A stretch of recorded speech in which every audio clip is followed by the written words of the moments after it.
car dealership waiting for service on my truck. So Okay, cool. All right, guys, let's do this. Let's have a good chat. Let's go live. Let's spend some money today. Ooh, I'm so excited. I'm terrified of what I'm going to have buying after this chat is done. Good morning, everybody. Welcome to Caliber Corner. We are talking about episode number, where are we at here? Number 202, season 4. And the name of today's episode is, we like reloading, and you should too. So I know it seems like we talk about reloading a lot in this chat, and sometimes we just kind of fall into that and discuss it a little bit. But we haven't had a formal reloading chat in 16 or 17 months. And 16 or 17 months ago was a different situation for buying reloading supplies than it was 12 months ago. I'm happy to report that I've gone to some local sporting goods stores, and I can basically get everything that I need right now, with the exception of one size of dies, which I can currently get online, and primers. So if you do reload, obviously, you're probably snagging some supplies, getting stuff. We're seeing a lot of brass back on the shelves. So powder's coming back now, which is a good thing. And there might be a brand or a type that you just haven't seen for a year, right? But I'm telling you, things are definitely getting better right now. Bullets are back on the shelves now again, too. Whereas for a while, that stuff was just completely wiped out and clean as people panic bought the ammo, then couldn't get the ammo they wanted, then thought they'd get into reloading. Kind of curious if we're going to start to see a lot of unused or maybe once used reloading stuff showing up on Craigslist and Facebook and stuff like that. yes. But before we get into that discussion, let's go ahead and let the panel introduce themselves. We'll give a little shout out to the YouTube side, and let's do that. Foos, good morning. How's it going? How's it going? Okay, man. We're doing all right. You ready for a little reloading chat today or what? Sure. I'm a little scared about reloading. Right. I think you know a couple things about reloading. Just a little thing or two, right? Yeah. No. I Nothing? taught you everything. You know everything. Okay. I know. You reload with a pair of pliers and a hammer. Is that what you do? Is that how you roll? Is that right? Yeah. You hammer the you put bullet down and you hammer the back to see the bullet, right? First of all, the disclaimer that we want to say is that everything we're going to tell you, you're doing this at your own liability and risk. So, yeah. But just saying right now, when it gets to reloading, it can be an interesting experience. It can also be a fatal experience if you're not careful. Okay, so that's why you want to listen to what we have to say and also find yourselves some good sources of information, which we're going to share with you. All right, Foos, I'm glad you're here this morning, and again, thanks for coming back. All right, Foos, you were here for the original reloading chat like 3 years ago too. So yeah, I'm sure I was. Yeah, we were much younger back then. We were much less gray and in our 30s and healthy and happy. And anyway, enough of our problems. All right, Defense Dad, what's going on? How you doing, bud? Hi, I'm Defense Dad. I'm a gunaholic. Mm-hmm. Oh, hi. Well, Defense Dad. Hi, Defense Dad. Wrong meeting. Dang, sorry. I'm a caffeineaholic. I'm going to try to talk a little bit slower than I did last week. I was watching the show last week, and you'd have thought that I was experimenting with something illicit. Actually was just floating on 2 cups of really strong coffee. But anyway, Defense Dad, what's new on the channel, man? What's coming up? What do you got? Oh, I got some reviews coming out. I put out one this week on it was a budget versus beauty again, and just got a few things coming. A little bit of gun stuff, a little bit of leather goods. It should be a fun time. Cool, man. Cool. Excellent. Yeah, guys, make sure you get over there and subscribe to Defense Dad's channel. He's got great reviews. If you're getting into making gun videos, check out his videos. He's got some fantastic editing techniques and effects that he uses in his videos. So do check it out. You won't be disappointed. All right. Also joining us, Jason Stewart. Jason, what's going on? Or do we just call you Jay now? Is it just Jay? You call me whatever. We call you JS? Okay. I'm doing good. Enjoying the day off, man. Look forward to conversation, hanging out, man. Thanks for the invite. No problem. It's a good one. For me, this is more of an evolution into the craft of reloading, because we had these discussions, 4 years ago talking about it initially, and then 2 years ago when I got hooked up with a bunch of stuff thanks to Squib, and then now I'm actually reloading. I've got a dedicated reloading bench. I've got this wonderful tool bench that I dedicate just to reloading, just to show you where my priorities are. But anyway, enough of my problems. Squib Load, what's going on, man? How you doing? Just a bench? Oh, wait, hold on. Just a bench? Well, that's all I have room for right now. Well, I've got an entire garage. I dedicated the third of my garage just to reloading. That makes you feel better. So it's about the size of that basement room that we used. It's about that size. All right. Actually, Squib, hang on one second. Jason, do you have a show that you do? Tell us about your channel. I feel like we just glazed over you. Do you have what do you do for chats, Jason? I usually run a live stream on Mondays called Moan and Groan, but it's been on hiatus for a little bit because of work. Okay. But fall's coming. Maybe things will slow down. We just do a hangout. We talk guns, politics, cars, family life, whatever on it. Cool. We mainly start politics till I get irritated and tired, and we move on to something else. Just switch over to cars where anybody can chat. Everybody's welcome in a car chat, right? Yeah. I'll do the car chats, man. I'm just horrible with debating politics. I suck at it. But anyway, all right, man. Well, I'm glad that you're here. It's good to have you here. Yeah, all thanks right. again for the invite. No problem, man. Squibload, what's cracking? How you doing? Travis, you said it was 2 years ago. It was 4 years and 1 month ago, or almost half a month. 4 years. Since we did the reloading chat? No. Since you got the stuff that started you down this path. Oh, I thought you meant. Oh, was it? 2017. Holy, yeah. You know what? We're old. We're all old. Here's my 2016 edition handbook, and I remember it was 2017, and this was already a year out of its updates, and they've already got a 2019 or 2020 right now that you can get.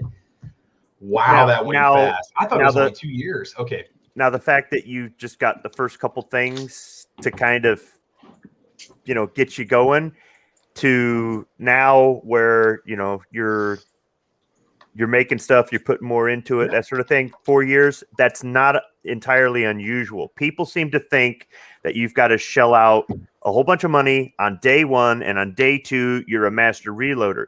You can take your time with this as long as you store the perishable components, the powder and primers, in a way that they're not going to absorb moisture. You can take your time with this. You can gradually add to it. You can say, I'm just going to do this to begin with. I'm just going to do this. I'm just going to, add one formula, one powder, it doesn't matter, one caliber. And then as you want to branch out, you branch out, or you don't, or you go, I want to get something that's going to make it faster, or something that allows me to do more than one thing with one tool, or whatever the heck it is, right? Or you say, you know what, this one book is okay, but looking at these other books, they've got other formulas that I don't have, and then you start buying more, whatever it is, and you might just pick up this stuff as you go along. You're at a gun show, and there's a good deal on something, or you're at a yard sale, and somebody's got a reload press for sale for next to nothing because Grandpa died and Grandma doesn't know what it is, and you go home with a Dillon, right?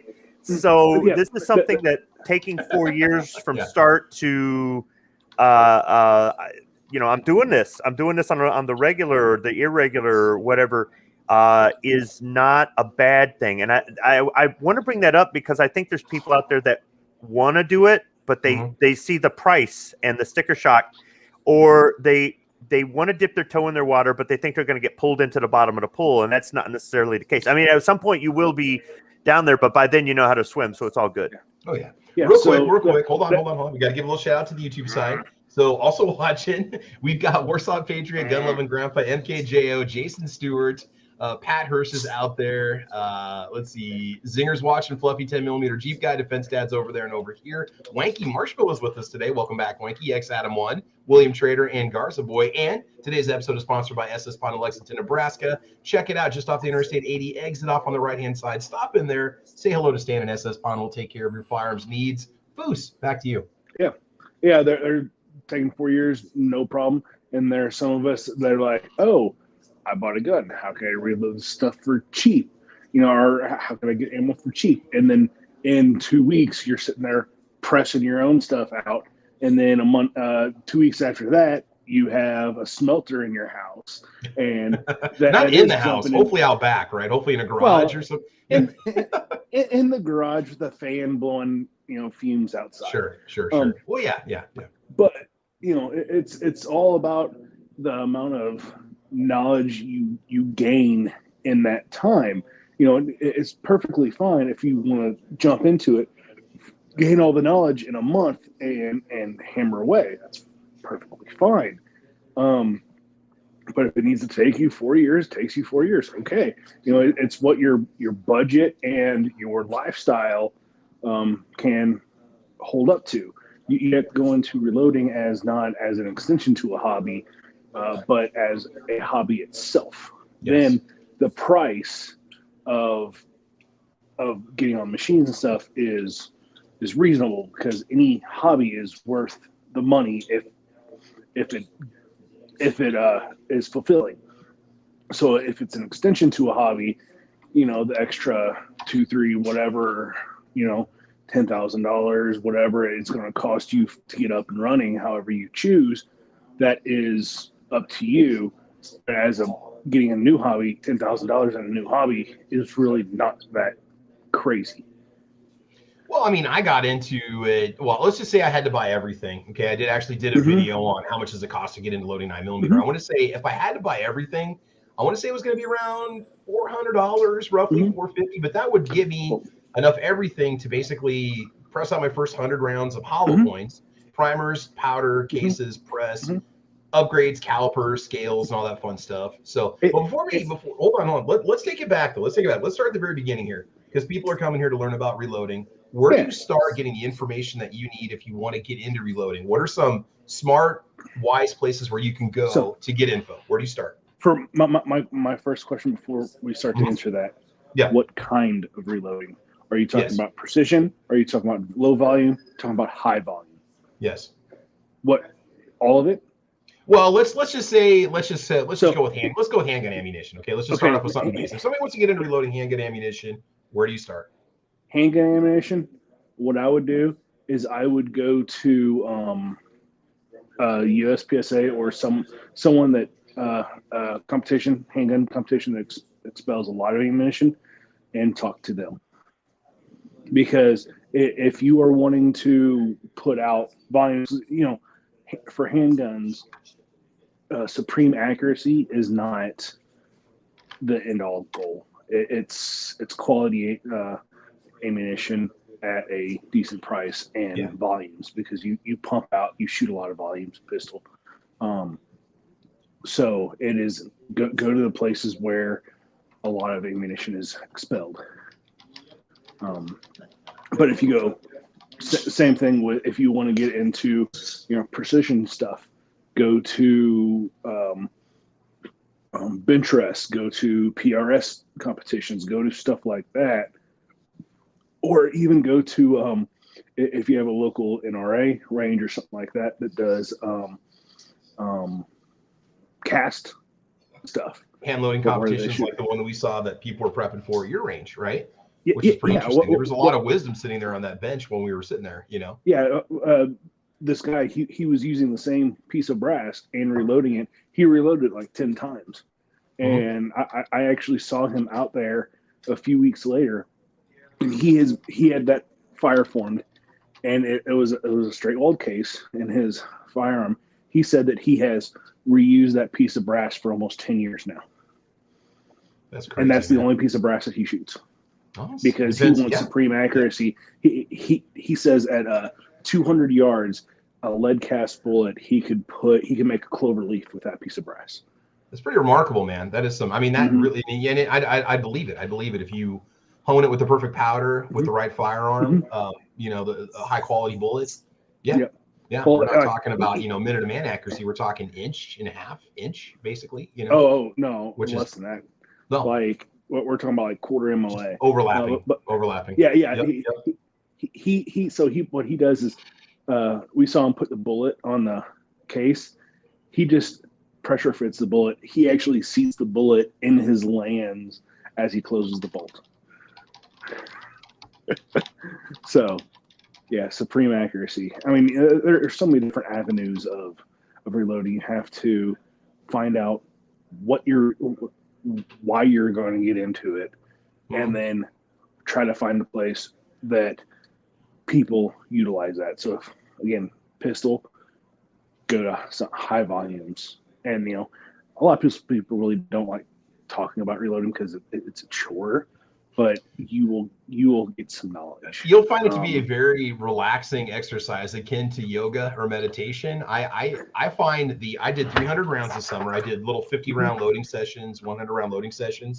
I could forget about life for about 2 hours. I just sit down and just, you know, I'm just doing a single press. I got 2 presses, but taking my time. I was weighing every round. I was checking every round with the caliper. I wanted to make some nice, good, you know, defensive grade hollow point ammo. And a couple hours passed, and it was amazing. It was wonderful, you know.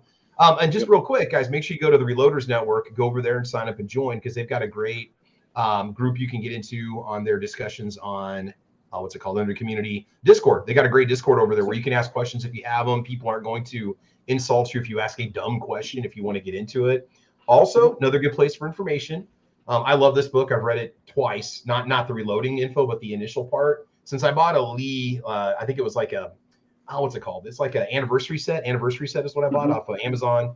And you can get it for about $129 if you look around. They're about $50 or $60 above that right now because people are reselling them. But the Lee reloading manual is fantastic. It talks about all their particular parts of their set. And I'm not endorsed by Lee or anything, but it's nice having a full basic manual and guide on everything that came in my box. And then also, I like the Lyman set.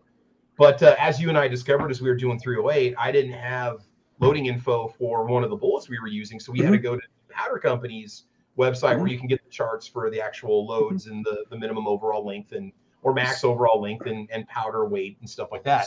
So read the manual, get into discussions, join a community, watch videos on reloading, lots of videos on reloading, like what is it, Johnny's Reloading Bench, I think is what it's called, and Echo's Reloading Chamber. Watch those things and learn before you even decide to press out your first round. Okay, go ahead, Foos. When it comes to these reloading manuals, a bunch of the reloading manuals, I know Lyman, they like specific, they get hooked up with a powder brand, like, Western Powders or Alliant Powders or Hodgson Powders, whatever. Whereas, I mean, a lot of these books, like, I know Lyman is like that. 2 or 3 other ones that they're like that. Something that I like really about the Lee books is they will have less information on like specs, or maybe a little bit less information on the actual act of reloading, but more information on different powders, different bullet weights, stuff like that. So I do like the Lee books better whenever it comes to the volume of different different cartridges and stuff like that. It has more of that once you get into reloading. Yeah, they've gotten, I think they're already up to like a 2020 edition maybe that just came out. I'm really tempted to buy it, but it looks identical to this. And I've got the load info I need right now for everything I do except for that 308. And so they get into the different brands of powder and stuff like that. And it seems really, really daunting. It seems really like you're just not going to understand it. But once you, and me, I was actually, Squib had taught me quite a bit and told me quite a bit about the parts and components. And then Single Shot, who's not with us right now this morning, he might show up. He actually kind of took me through the whole process in real time, just in a video chat. We just sat down last winter and I said, hey, tell me, what do I need to do? And he's like, okay, let's adjust your presses. Let's go ahead and press them out. Let's do some measurements. Let's make sure your powder charge is accurate. Let's do a couple cycles. And before you know it, I was hand loading my own 9mm, which is really easy, right? And it is time consuming, but that's not why I did it. I did it because now I've got 300 rounds of hollow point grade, hollow point handgun ammo that wasn't even available for 4 or 5 months on the shelves in my area. So now I'm making my own ammo that I can now use if I need it. Okay, go ahead. And that's something else about, the internet. In the past 10 years, say 10 years ago, if you had a group of people, you had to go to each other's house. Now, if I want to talk to you, we're states away, or Squib, he's, states away. Single Shot's out in Maine. I'm in the middle of Nebraska. Right. This was great. I was able to chat with him and ask him questions and be assured that I'm not going to hurt myself when I do this, Yeah, I mean, just because someone that has information back in the olden day does not mean that information can get to you and into your head. Whereas now, I'm sure any one of us, if you reach out to us, say, hey, I'm new to this, can you spare an hour or two and get on a video chat? Absolutely. 100% we'll do that. And the spread of knowledge is so much easier nowadays because of this little thing we call the internet. And again, I am loyal to SS Pond for buying my firearms, but I do go to Shields a lot because it's literally just up the street. And the people that work at Shields, what I like about their company, and again, I'm not in their pockets or anything, but the people that work in those departments generally know those items that they sell. And there are some guys up there that do a lot of their own reloading. And they've been great for giving me advice on stuff. I mean, I trust their info. And then I also do my own research on the stuff I'm going to buy, the parts I'm looking into. I read reviews and stuff. But it's cool to have just a local source. I'm like, look, I want to reload 30-30. Where do I start? What's a good powder I can use? And I wouldn't be surprised if those guys could recommend a powder right off the top of their head. or recommend the components I'm going to need to do it. So I know primers is going to be the big thing. People say, well, there's no point in reloading right now because you can't get any primers. Just like when I posted my new guns coming out in 2021 video, people said there's no point in buying new guns. There's no ammo available anywhere. It's like, well, okay, but to get into reloading, like as the prices of the parts drop, start to snag this stuff. Just get yourself an all-in-one kit, or buy yourself a couple presses. Go get the dies when you can afford it. Go get yourself a couple cans of powder, leave them sealed. Go buy your bullets, start scrounging for brass, or go buy new brass, whatever you want to do. And before you know it, 4 years later, you'll be like me, right? But now I can load whatever I want, you know, as long as I can get the dies. Yeah. And something Squib said is, you know, if you go through a gun shop, or not a gun shop, but gun show. Wow, that show just escaped me. But you go through that and you see powder laying down. Just don't buy it thinking about it. Actually, you know, pull out that phone, look it up, and see what its specialty is. You know, is it really good for 30-30? Is it good for 223 and 308 and maybe 30-06? You know, figure out what powder is good for you. Just don't buy it because it's powder. So, Foos, I've done something like that before. There's a store I like to go to up north. They've got everything. And whenever I'm up there visiting family or something else like that, I'll stop in and pick something up and bring it back down here. And I will bring a little list. I've gone to the store while I've been on Caliber Corner. As soon as we go off air, I go in the door. You know, I'm doing Caliber Corner in the parking lot. People are walking by looking at me. What is this guy doing? But what I've done is I've gone in with a grocery list based off of my reload experience. What was I using for this caliber that worked out good, or what do I want to try out next? It's not that I can't find it down here, but I'll probably get a better deal up there. I'm already up there anyhow. I'm not making a special trip, or they'll have it when the people down here are out of stock or that sort of thing. But what and a lot of times I'll have some new powders on there, something I haven't tried before, and what caliber, what I want to do with it. The problem I run into is when, like recently, the shelves are bare, then they get restocked, then the shelves are bare, then they get restocked, and what do they got left? And I'm looking at powders that I've never seen before, right? Because new powders come out from time to time or whatever, and I'm on my phone trying to look up reload data as quick as I can. What can I use this? Can I, you know, because I've got some money, I'm there. I don't want to go home empty-handed. And what's really weird is about the time you get past the knife counter and the reload supplies are right, but that's where the self signal dies. So I got to go back to the front of the store. I got to go back to the front of the store, look this stuff up. Yeah, Cabela's is the same way. Yeah. All right, so again, the basics, where to get information. We've kind of got those bases covered. Get yourself a Lee book, get yourself a Lyman book. I'm sure there's others that are wonderful. Hornady has one. Defense Dad, go ahead. Or if you're still trying to, you know, figure this stuff out, you know, like maybe you already kind of know the basis of reloading, but you want to start buying powder. Okay.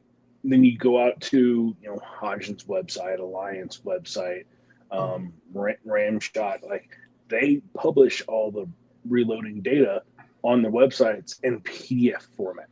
So like what Squib said, you know, oh, I'm going and I run out of signal.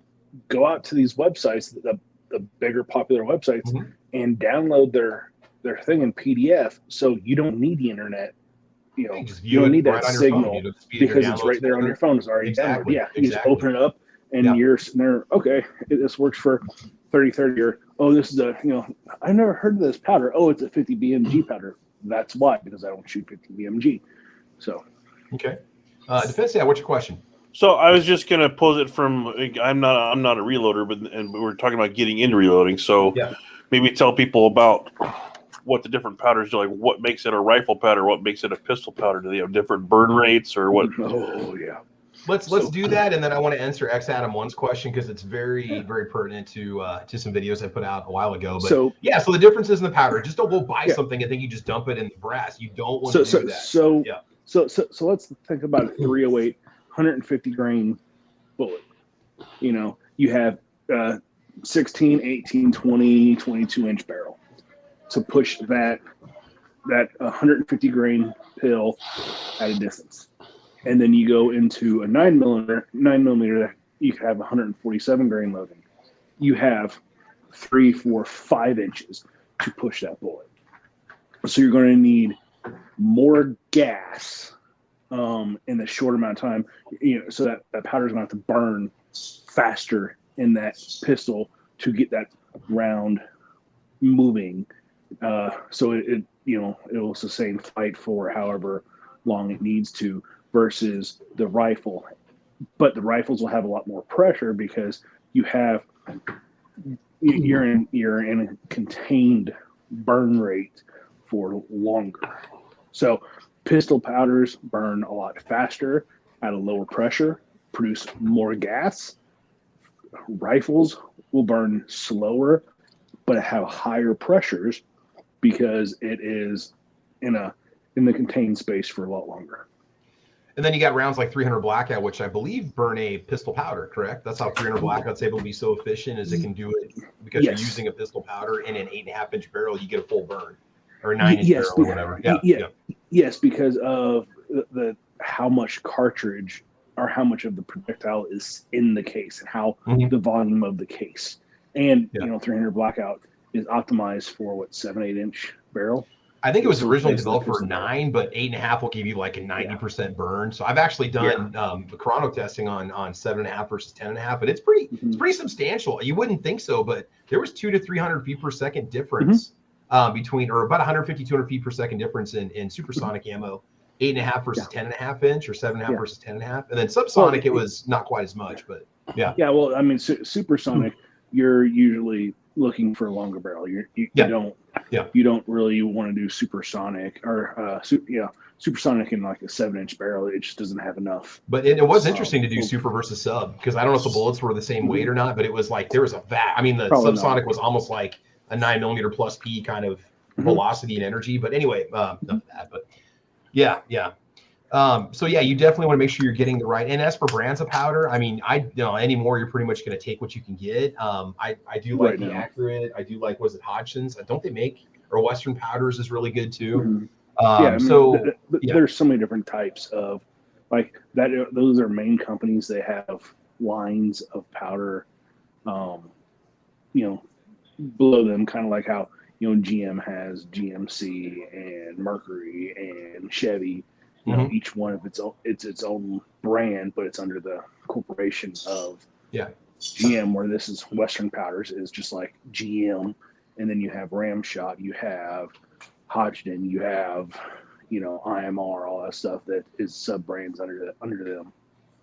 I just thought I'd have you clarify that, because just like we've had a lot of new gun owners buy guns that don't suit them very well. I could see someone inexperienced going to the store and just playing, oh, they got powder, I'll use this for everything. So, it'd be a good idea to go onto that company's website, like Foos was saying. If you're a first time buyer, go look it up, look up the info, make sure they've got loading info for that powder. And like, well, this bullet, they don't have any loading info in that caliber. What am I supposed to do? Well, you should be able to find it on the powder company website, and then you're like, okay, so I need this, so I know I need this grain of bullet, I know I need this powder, I know I need this type of primer. I obviously know the brass I'm going to use, so that's kind of how you start to get into it. I just started off easy, just doing 9mm, and then Fusa went to your place and did the 308. And now I've got a set of Lyman or Lee 308 dies sitting in my cart at Brownells ready to be checked out. I've got 2 presses. I did buy an extra press versus what came with it. So the question that Adam1 has, and Adam, I'm going to direct you to go watch my how much does it cost to get into reloading 9mm video, which is funny because it's a video I made 4 years ago as I discussed the total cost if you were to buy everything out of pocket at those prices, which really, if you look at the MSRPs, they haven't changed much in 4 years. The market prices have gone up. And then I do discuss what it is, the cost per round. Just to kind of narrow it down, if I do 124 grain 9mm round, if I reload it myself using new brass, using the bullets, not counting the cost of the press or the dies, I think it ended up being about 50 cents a round, 40 cents a round, which is 50 cents less per round than I would have to pay if I go buy it factory loaded in the store. So your question is, I'd be good with like 500 rounds a month reloading 9mm, just that extra for shooting. What would be a nice simple setup cost estimate? So you can spend whatever you want on a press. You can go fully automated, or you can go with a simple, just one press with an extra press setup like me. The $129 is the price for the Lee anniversary box set. And then an extra press should be between about $50, $60. Although on eBay and Amazon, these things are going for 30-40% more. People have sent me pictures of the presses on the shelves in their Cabela's and their local sporting goods stores for like $130 for a set. Otherwise, that's kind of entry level, and then from there you can go into Rcbs set, which would cost you, or a Dillon set, which would be what, like $300, I suppose, for an Rcbs. What's a rock chucker? You tell me, Foos, what would your cost be if you go Rcbs? Because I don't know Rcbs. I only know leagues that's not used. Rcbs, my press, you're looking about $1.25, $1.50, something like just that. For the press, and you're looking at 40 to 60 for dies, and then whatever you want to spend for components. If you want to go new brass or used brass. Yeah. I do new brass on the 9 just because, except for what Squibb gave me. He gave me some conditioned brass that was ready to go. But I bought new brass, which I paid a ridiculous price for it. I bought it from SIG. Yeah. But that's just because I'm just learning, and then I do now pick up brass and recycle it, and I've got and then you got to get into the cleaning supplies for the brass. We're just talking new brass right now. So you're saying 125 for the rock chucker? Well, no, the rock chucker is 200 now. 200 for rock chucker. Okay. Wow. But yeah, so brass you could buy new, or you could actually buy size deprimed, clean brass from companies as well. New brass will cost you 25 cents a round. I'm just speaking. If you buy SIG and have it delivered, that's what I paid for. Right. So I think it was $20 for 100 rounds, 20 cents a round for new brass. Yeah. So there's websites out there you can find processed brass, clean process size, everything. You're probably looking at, for 1,000, you may look at $30-$40 for 1,000. So I'm trying to look over, and all the RCBS stuff is sold out online right now. So but if you do look around, like I said, just slowly start to get what you need, and so for brass you got a lot of options. So Adam, the brass really has a huge impact on the reloading price. If you go pick it up because you can at your range and you want to pop out the primers and clean it and reuse it, then it's not going to cost you anything other than just your cleaning supplies and your media. A really good press for starters that people kind of overlook is the Lee Classic 4-hole turret press. Because just got one. Set up, because what you can do is you can set, it has an auto index pole in the middle, I guess, where every time you actuate the arm, it will rotate the top end of the press. You could remove that, and you could play around with it as a single stage press, and then you're like, okay, everything's good, and then you can manually rotate it, make sure everything's good, manually rotate it, and then once you get comfortable, you can put that auto indexing in there, and then yes, you're working on one piece of brass on all 4 stations, but you will actually start to pick up speed to where a single stage you may only be able to get 50 rounds in 2 hours, whereas once you kind of do the auto indexing things, I got so proficient at mine that I was able to do about 200 in an hour. Oh my God. So that is. So you could you could start learning on it as a single stage, and then once you get better at it and learn more and more comfortable with it, you could increase your productivity with no additional cost. This looks like a pretty good deal. List price on this one's $300. So I didn't even know that you could get the classic turret as a kit. This includes the book. It includes your priming tools. It includes your funnel, your powder drop, everything for $249. If I was going to get into it now, honestly, I would probably buy this. And people can disagree with me, and you can do whatever you want. But just as a starter, this is basically an upgrade to what I started off with. So this gives you everything you need to get started. So for someone that is like, I'm just learning, but I know I want to produce and have more volume in the soon future, I will always point them to this, just because it is cheapish. But you could learn single stage, and then you could take and put that auto indexing in there, and you're good to go. And then you could buy new top ends, discs, and ultimately you have 9, 40, 45, whatever pistol caliber you have, and some shorter rifle caliber as well. So it's good to learn, good to expand, But then once you start shooting more, let's say you shoot 1,000 rounds, all everything is available. You start shooting 1,000 rounds a month. Then you're like, well, yeah, this is going to take 5 hours every weekend, on a weekend to push out the rounds. Then you start looking at, do I go to 650? Do I go to lock and load? Do I go bigger? For a progressive press where it starts doing multiple things to multiple pieces of brass. Okay. Jason, what were you going to say? You were talking about your kit that you bought. Where'd you get your kit at, Jason? And let us know how much you paid, if you don't mind. Yeah, I was going to say that I've been shopping at Midway, and their prices are better than Amazon, for what I'm seeing. But I just ordered the classic 4-hole turret. I just mounted it the other night on an inline fabrication mount. I like it so far. I'm going to be playing with it this weekend. Pump out a little 9mm on it. The Lee stuff is available. It's in stock. This is a nice little press. I like it. It's a little upgrade from my single stage. But I like it, man. I'm really interested in it. Instead of buying the kit, I just went ahead and pieced mine together so I could have a different powder measure. But 134, they're $50 less than Amazon. Well, remember, on Amazon, you're getting a lot of resellers. You're not necessarily getting Amazon itself that's selling, so you're also going to be paying that premium to those people. So, yeah. Yeah, I've been buying from Midway, and seriously, I've been I'll buy this. I bought this press on Friday evening, and it was at my house Monday. So, and they ship free. Yeah, Lease stuff ships free. So I'm almost tempted in upgrading to this right now, just because I should get this and then use this for 308, because I can put my 4 dies in there and do it all in one shot. So far, this has been a very I like everything about it. I got mine set up a little different. The reason I didn't buy the kit is because I don't want the Lee scale, and I'm not gonna primer with this press. Okay. Okay. Yeah, I got a hand primer too. Yeah. Yeah, and so I'm going to be feeding this press with sized and primed brass. So my first stroke, I'm going to throw a powder, and on the second one, I'm going to run a powder checker, a lockout die. Just one more chance. You got to pull the handle anyways. You might as well not have an empty spot. You might as well throw a powder checker, and then I'll place the bullet, seat it, crimp it, and it'll be done. I'm going to skip the sizing operation, and I just don't like on-press priming. I just skip all that, and it should be a smooth running. Should be a smooth running deal.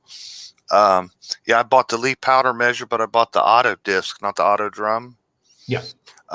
Just by my choice. It was recommended to me over at the Georgia Shooting Connection from JH586, because I'm running tight group powder. So you learn from listening to people that this meters and doesn't leak tight group like the other one does. So I just pieced mine together rather than buying the kit. But I found everything I needed from Lee in stock, my die sets, lock rings, the press. Most of the stuff is in stock now that I'm seeing. It's been sold out for 6 months. You couldn't get a press, or if you did get a press on eBay, they wanted 2 to 3 times more for it.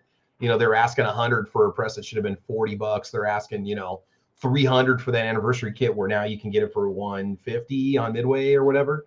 So now things are finally coming back in stock. So I think that's a good thing.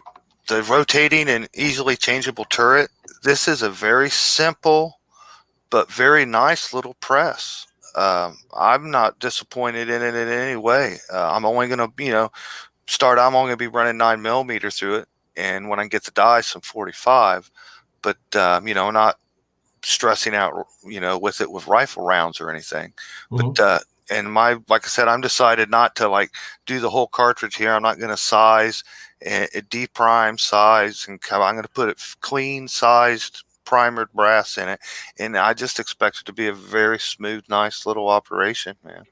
So here's a comment from Adam, and I think Adam1. And I think this is something that a lot of reloaders might say. He goes, as a newbie, reloading seems complex because it seems to be a lot of pieces to a puzzle. So Adam, there's probably 6 of us that you watch on these gun shows that could walk you through the process if you wanted to do it. It's really not that scary if you pay attention to your minimum or maximum overall length, if you pay attention to your powder volume, You know, have a good scale.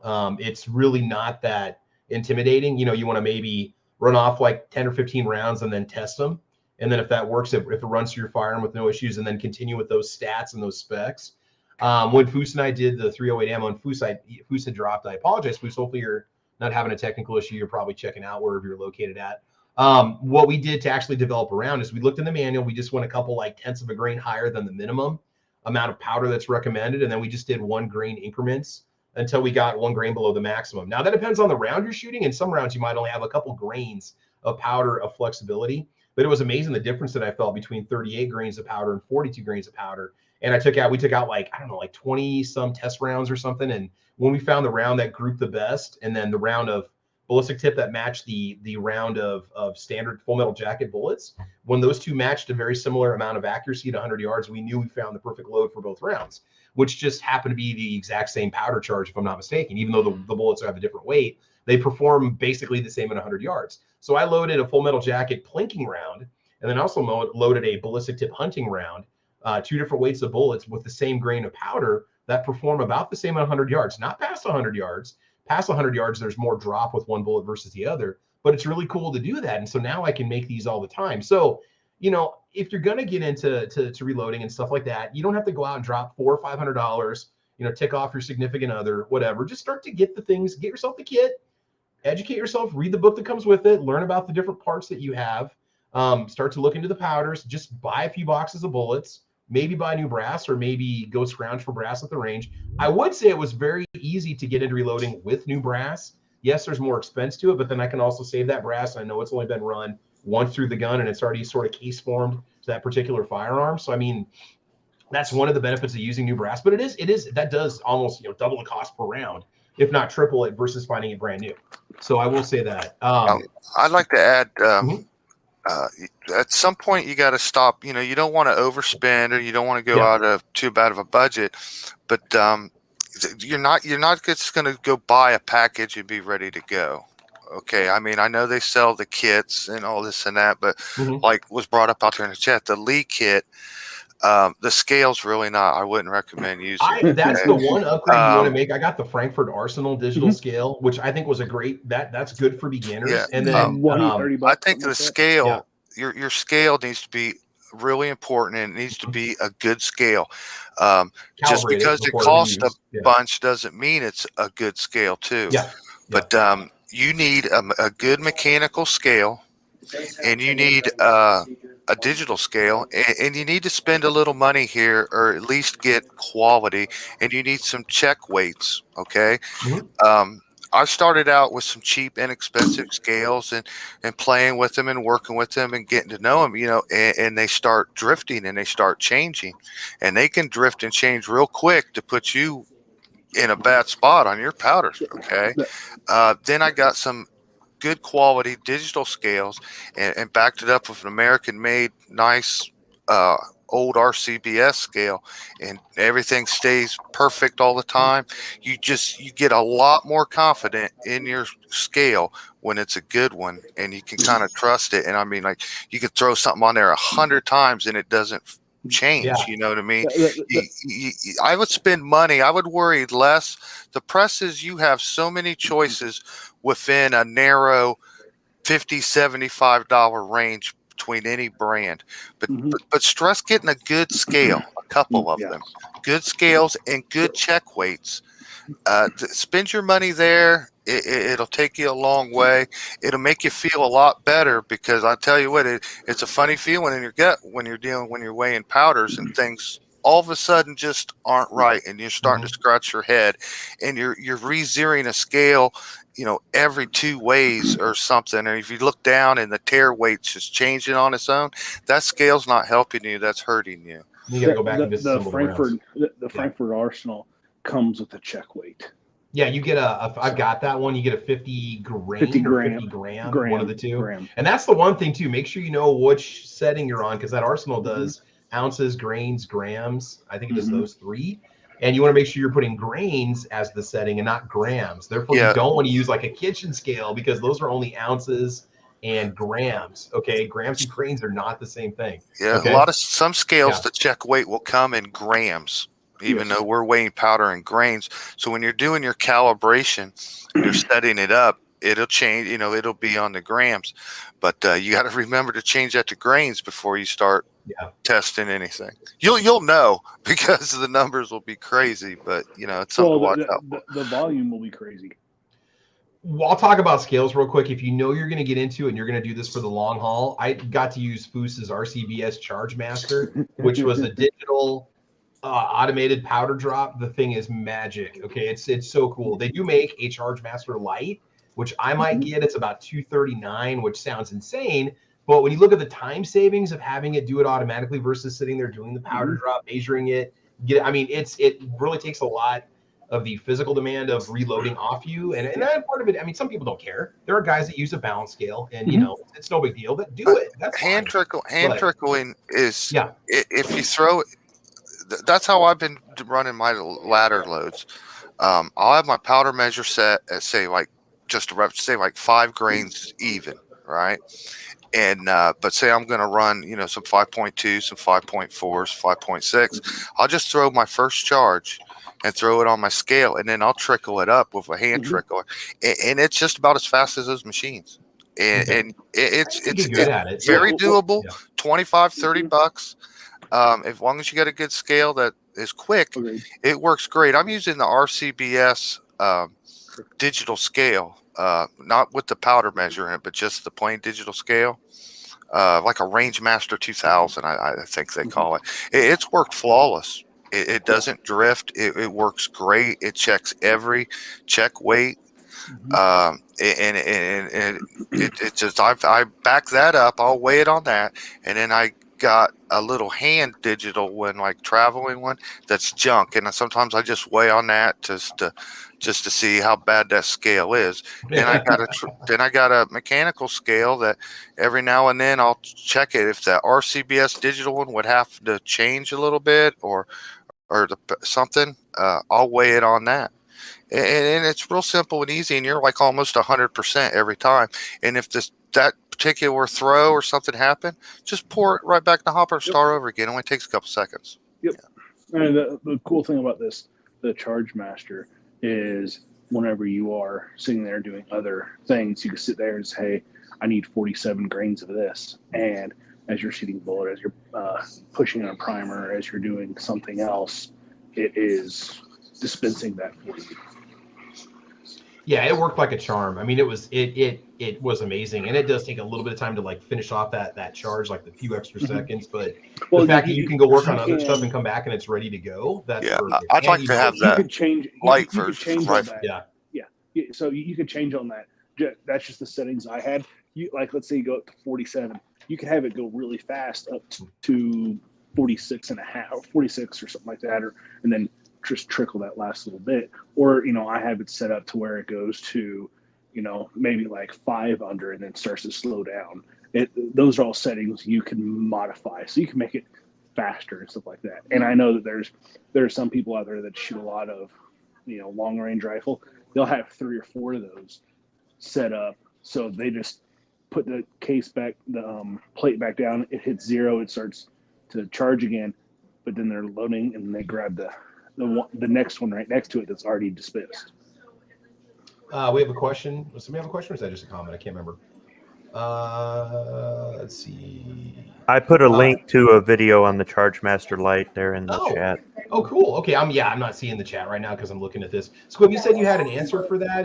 Was that something that you mentioned earlier? Yeah. Defense Dad was asking in the internal about if he spent more buying the components individually as opposed to buying them in a kit. So here's the thing for new reloaders.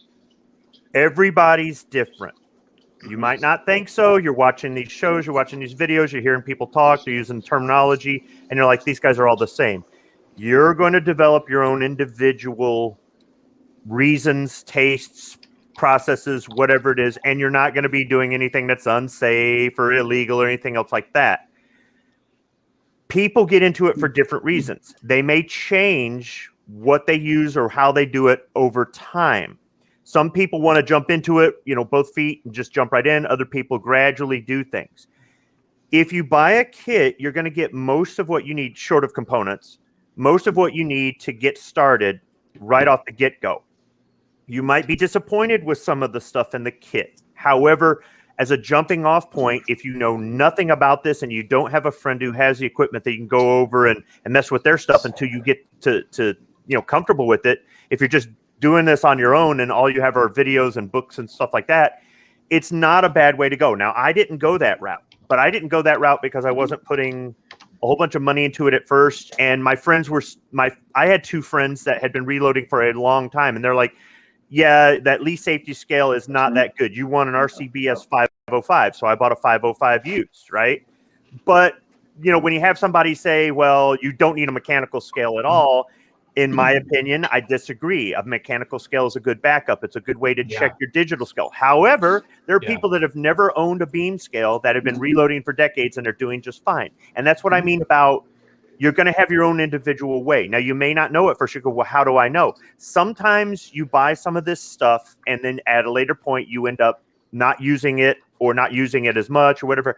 But I don't recommend that you just chuck the stuff. You can give it away to somebody else who's getting into reloading and they don't want to spend a lot of money. It's like, look, man, this is not the best stuff, but this is good to learn on. Or if your stuff breaks and you've got to order it and it's going to take a week or 2 to get, or what, there isn't a store right on the corner open 24 hours a day that's stocked full of reload supplies, then you pull the old one out and you keep reloading with that. Or there's also, you've got to look at different perspectives. Somebody reloads a whole bunch of ammo and they do a lot of target shooting. Somebody else does nothing but really extreme precision reloading. Somebody else is kind of in between. Somebody reloads because they shoot antique guns. Somebody reloads because they want the cost savings. There's all these different things, and people look at it differently. So if it's similar machinery, but different machinery because of precision versus volume versus whatever. So like all these different types of reloading will have slightly different machines with them. Well, and I was asking that question from the standpoint of, like, I don't have reloading experience, but I come from a background of building cars and doing a lot of woodworking. And a lot of times people assume that buying a kit together, they're saving money, when if they buy the exact same components separately, it's a lot cheaper. You're just not paying for the convenience of it being a kit. So since Jason said he pieced his together, that's why I was asking that question. I like kits too. Kits are fine, especially if you're starting out with nothing. The kits will save you some money if you're smart and you look at it. Sometimes you'll get some things from different companies where you're not going to use every one of the pieces, or you find something better. But it's a start. But I've bought in the kits even though I didn't use it. Like, I like the Rcbs kits up on the single stage, and the reason I went ahead and got a kit, the kits, is because you get stuff you don't need. But now I had 2 powder chart measures, okay, and I've got one converted over to pistol, and I need to change the other one over. But I can set something up for like my 9mm and leave that powder measure alone. And now I have a second powder measure for my 45. And I like their hand priming unit. Okay, that's how I like that. I can't stand on a press priming, really. That hand unit is so simple, so nice, so fast, does a great job. Well, yeah, they're 50 some bucks a piece, but you got to swap them out for large primer and small primer, and I'm mainly doing 9mm 45. So I wanted a second one. So they're set up, ready to go, small and large primer with their shell holders in them. So I have that extra, and you find a use. The kits are not bad. I didn't want to badmouth the kits. I really was just kind of badmouthing like the Lee scale. And if you're not gonna on the press prime, okay, then no use buying that. And so yeah, you could save yourself maybe $50 on a Lee kit if you pieced it. But other kits, there's something you can use, like this one right here. If you bought a couple kits, what you're really going to end up with double would be this mechanical scale. So you could buy another kit that came with a digital scale, and you might end up with an extra set of Allen wrenches or stuff. But the reloading blocks, you need those.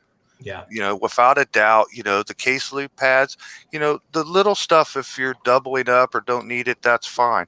You don't want to buy a kit with a very expensive, like $100 scale in it that you'll never use. So I mean, the rock checker by itself is $209. Yeah, You that's could what buy I have. one of those if you wanted to. And But then sometimes you find a kit. Yeah. Sometimes you find a kit at Midway for like $450, and you'll get that press. Then you'll get a $125 powder measure. Then you'll get a $50 priming unit. Then you'll get a scale that they're probably wanting $100 for. So you know what I mean? That $450 deal is pretty good, actually. If Yeah, you in some know ways. exactly, Plus, throw in 25. See, You get a you'll manual notice too, the right? spear manual. even noticed Throw the in manual. $25 or for more, that, or you know. more. So, Yeah. if you know exactly what you're going to use, piecemeal it together. But if you're new and you're like, okay, I don't know what I want, what or anything, these kits are awesome because it gets you started. And you can be like, well, I don't like this balance beam. Okay, go out and get something else, but you may like the rest of it. Whereas in the beginning, you don't know what you don't know. See, that's not the way I did it. And I'm not saying you have to do it my way. Don't get me wrong. But I want to present this from the standpoint of a newbie who's intimidated, maybe because of the terminology. We all have had to deal with that, right? Travis there for the longest time was afraid he was going to blow himself up. And I kept saying, you're not going to blow yourself up. I'm like, You know, but then there's also the question, and Foos, I'm sure you've heard this question 1,000 times. Will this brand work with this brand? They're all interchangeable for the most part. That's the first thing that intimidates them. Go, well, why do I have an RCBS scale and Lee dies and a Hornady press? It's like they'll all work together. Seriously. Their thing is they go, why does this one cost more than this one? Sometimes it is quality, and sometimes you're just paying for the name, just like with a car, right? Yeah. And the other thing is, you guys are talking about some of these low dollar amounts to get into this. If somebody says ballpark figure to get into reloading, I want to do at least one caliber. Maybe later I'll do more. What do you think? I'm going to say $1,000, and they'll go, oh, whoa. You can spend $1,000 on a really good setup that'll do a lot of things with redundancy built into it, with some trial and error. You know, you buy it, you don't like it, you get something else to replace it. You don't spend $1,000 on one day. I'm talking about $1,000 over 2, 3, 4 years. You start off. I didn't even spend nearly. I think I might be 400 deep into it, not counting components, and that was getting a better scale.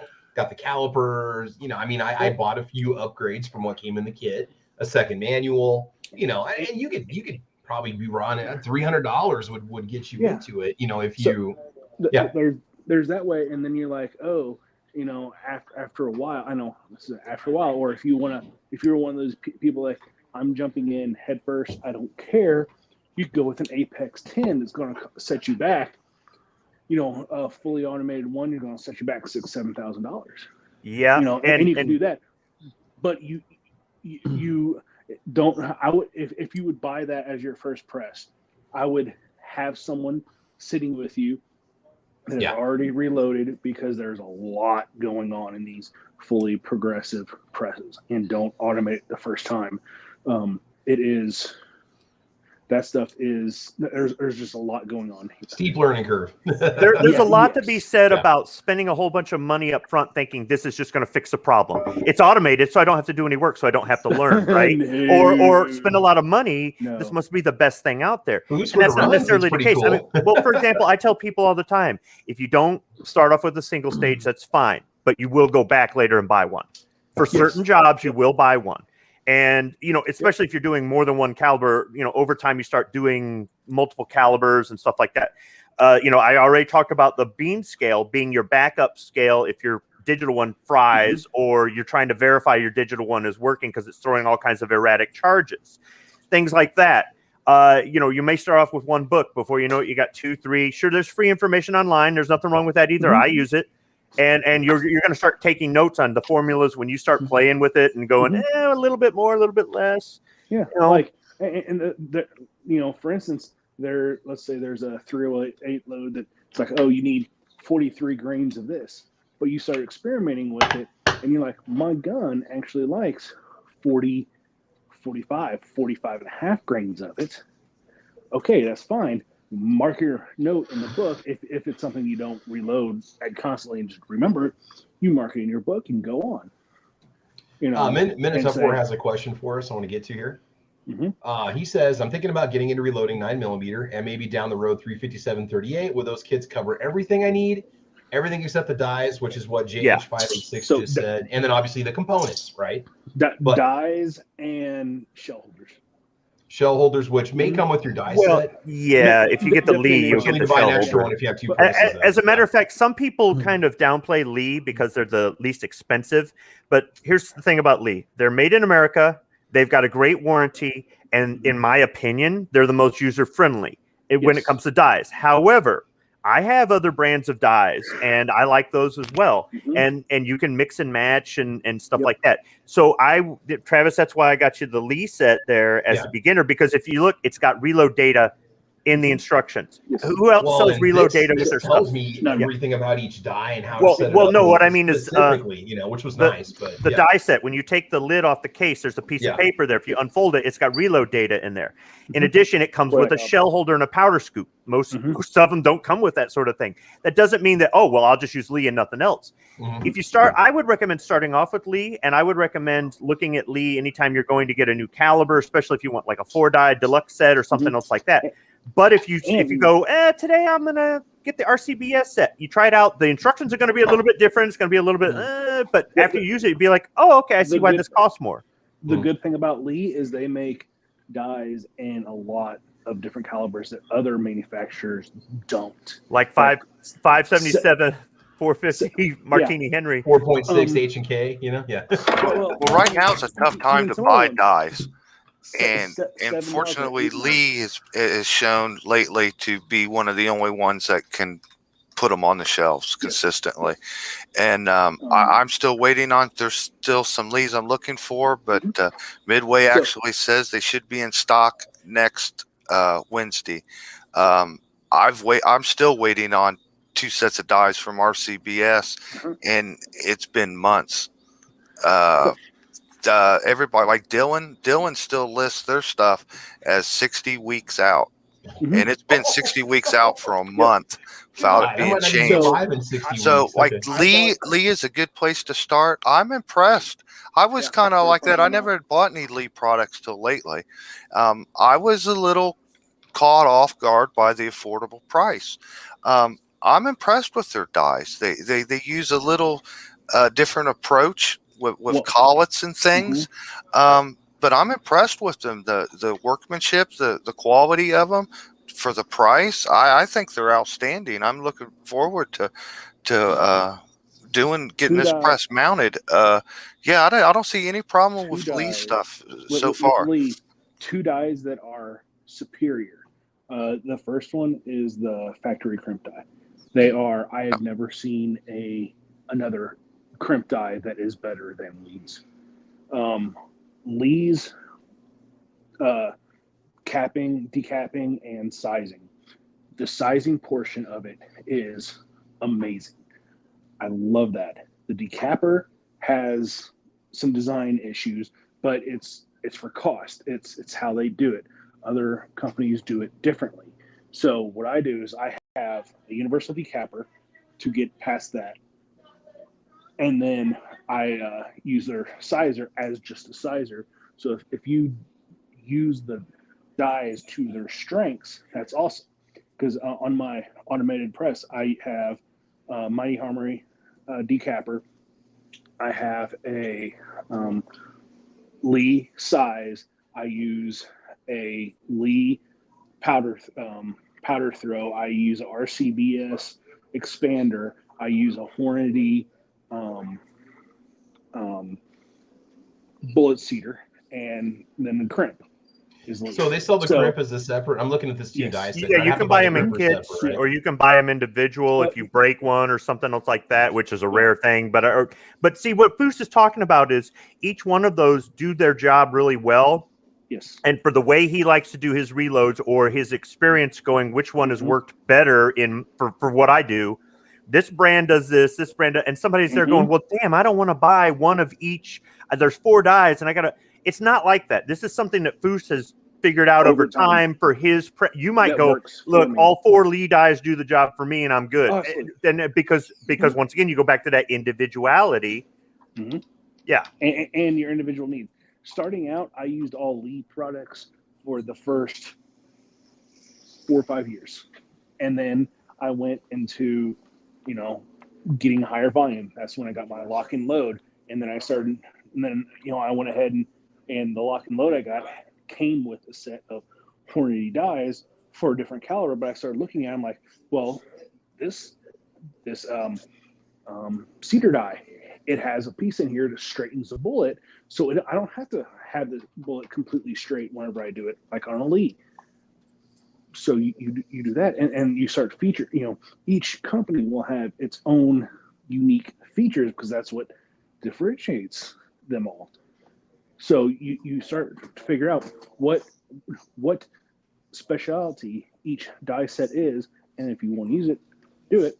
If it's not a big thing, usually use Horny, use whatever. They're all going to get the job done, but you may have problems with some depending on how fast or what your use case is. For me, I need volume. That's why I have an automated machine that could pump out 2,500 rounds an hour. I need to use the dies that are most efficient at every step of the way, so the press can be more efficient. So I could be at the press for the least amount of time. That is my use case. That's why I have what I have. So I'm looking at the dies and I'm a little confused. There's the neck die set for 308. Is that different from there's one that's going to do the decapping, the sizing, and then the other one does the bullet seating. Yep. There's a third die you would need to get if you want is the crimp and the neck size the same thing? The Rcbs combines their seating die and their crimp die as one. But you don't want to do that in one step. I've been always told no, don't do it. I've tried it and I've just buckled and rippled cases. You want to do your crimp in a separate motion. That's why that Lee factory crimp die, or the Lee steel one for rifles, a separate crimp die right there. You just need it. You just need that Lee. If you wanted to stay Rcbs, for instance, what you would have to do is you'd have to buy a second seating crimp die to just do your crimping and just back the seating stem out of it or take it out. And the Lee is going to work much better, and it's probably going to be like half the price of just getting that separate seater, so you just want to crimp. If you don't, you're going to be changing your die. What you'll do with their set like that is you would set your die in and back it out, and then use your seating stem to seat the bullet. Then you'd have to run all those bullets, fill up your tray. Then you'd have to go back and loosen the seating stem. Now work on lowering the die body for the crimp. So you're losing your settings all the time. You know what I mean? So you'll want to do it in a separate die for that crimp. So with the Rcbs set, you're buying a separate die anyways. And they're out of stock. They're hard to find. But I don't have to crimp if I don't want to, correct, guys? We don't have to crimp, right? No, depending. Depends. Okay, because of my bolt action, I don't think it was necessary, right? So a lot of rifle stuff, if you get your neck tension stuff is fine and you do not flare, you're fine. Pistol, crimp. Everyone, crimp. Yeah. Like your 223, crimp. Your 308, maybe not. We ran it, whenever you were at my house, we ran through a crimp, I think. Oh, no, we didn't. No, we didn't crimp it. It actually was fine. I don't have. Of course, I'm using a bolt action too. I wasn't using, Well, the only reason is I don't have a crimp for 308 because this is really the first time I reloaded 308. You get to my 30-06, I have a crimp. My 8mm, 7mm, 7.5 Swiss, I have crimps. I just never really loaded for 308 much. I had the dies because I had the dies. I just didn't have a crimp, or else we would have crimped. JH586 says, as you go along, you recognize each manufacturer makes individual dies that you will love. Then you will wind up with all kinds of stuff. So there you go. Any suggestions on a good budget case trimmer, guys? Any suggestions? Budget case trimmer? Yeah, there is a Lee has one that you take and you just put in and you pull a string and that string trims the case. or there's hand ones where you actually twist it, kind of like you're opening Coke bottle or something like that, and you do it like that. If you're looking for more automated ones, you spend whatever you want, right? There's a bunch of them. There's ones that look like like an old time pencil sharpener, where you take and you put in there and you screw it. There's that are mounted to benches. I've used them all for low volumes. Use those. If you want to do more than 30 or 40, you're going to want something where you don't have to physically hold the piece of brass, because your hand will start hurting a lot really quick. How does this one work? Did Lee Deluxe? I have this. I've just never used it. So what you do is you put the die in a single stage. I mean, you could put it in a turret. You put it. It's not going to work in a progressive. You put it in, and you follow the instructions. Thread it down. Blah blah blah. You drop that in, and you run up the case. You turn the handle a couple times. You're good to go. You check the length to make sure you didn't trim it too short. You just need a couple turns. There'll be some shavings. Every so often I'll pull it out and I'll take a little can of compressed air, like what I'd use for a computer keyboard, and blow it off. Every now and then I'll put just a little drop of ballistol on it for lube, even though it's not in the instructions, and I can case trim with that. Now, Foos was talking about your hand hurting. If you've got arthritis and stuff, it's probably not that good if you're making 50,000 rounds. But if you're making 100 rounds, it's not that bad. Some of this stuff is manual. It's cheaper. You get some exercise. You're standing, you're moving around, you're doing this, you're the arms up, the arms down, you're spinning this, you're doing that. I can tell you, as somebody with arthritis, sometimes if I spend too long down there, it does hurt, makes my hands throb a little bit. It's still not enough to keep me from doing it. So if you've got debilitating arthritis, some of this automated stuff is not, it's a good way to go. However, if you don't have something that's debilitating or anything where you can't deal with it a little bit, it's kind of like getting a workout plus you're making ammo at the same time. So for those of you who want to lose a few pounds and maybe tone out your arm a little bit, you're not going to, it's not like curling, but you will, if you're doing almost everything manually, you actually get some exercise while you're just standing there or sitting on your stool. So it's not a bad option to have this manual stuff. Or stand while you reload, because it's going to be a couple hours. And it keeps you away from the damn TV. Yes, and watching these podcasts and not burning any other calories, right? And enjoying your Hot Pockets. I was about to say that, and a lot of times whenever you sit down watching TV, you decide to do curls with food in your hand. So yeah, there you go. Some 12-ounce curls, Well, I was thinking food, not. Well, okay. Yeah, both. But I mean, there's so many different types of trimmers. You got a million options. I would say to your budget, if you want automated or if you want manual. That's what I would say for case trimmers. And there's on press and off press. Like I got an on press cutter for 223 because I have a 5-gallon bucket of 223 that I need to process this winter. Okay, I'm going to do that, and I'm not going to sit there and cut each one by hand, because that's thousands. No, I'm not going to do it. So I end up buying a cutter. I'm going to do it on the press.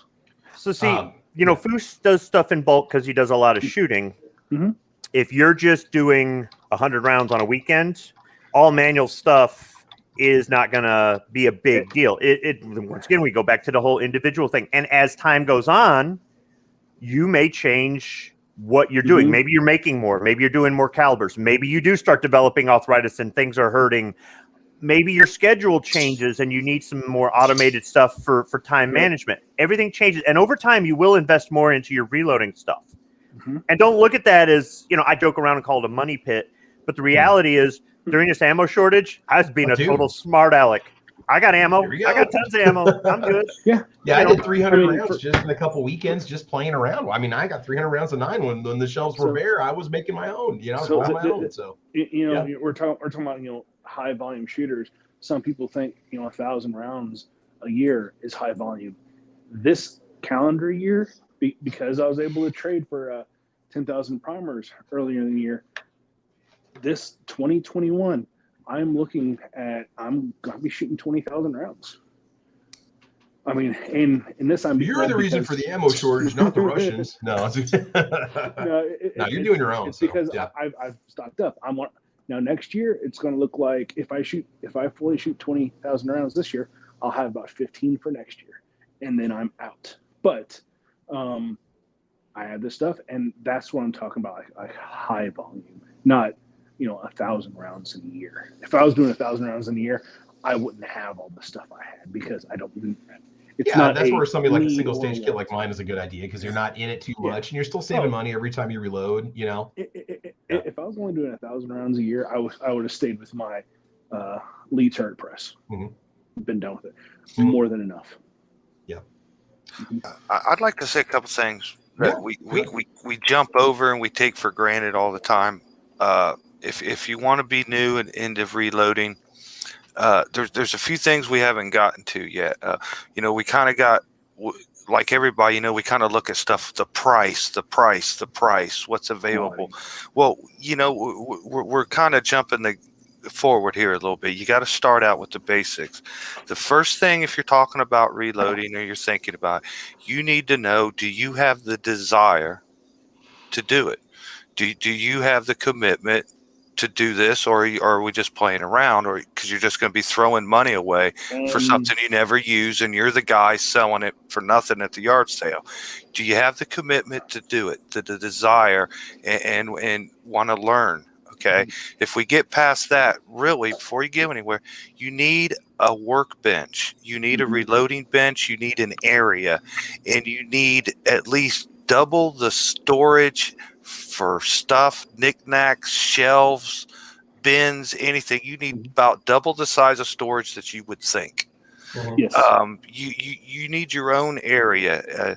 You definitely, don't skip that. You need a bench. If you're going to use, you need a stool, a chair. You need your own little area. And then the first equipment, besides, the manuals, which is part of your desire, get as many load manuals as you can, go to as many websites as you can, go to the bullet manufacturer, the powder manufacturer, just look up what your cartridge you're dealing with. But the very first equipment, once you got your bench, you got to look at, you need something to clean this ammo with. So you need to start out, 1 week, get a cleaner, get a tumbler, get a vibrator thing, do something. There you go. There's your start. Now that you have your bench, your desire, your goal, then you can start moving to the equipment. And then we can go to all the little things beyond that and the tools and the gadgets. It depends on what you're using. But you got to have an area. You got to have a bench.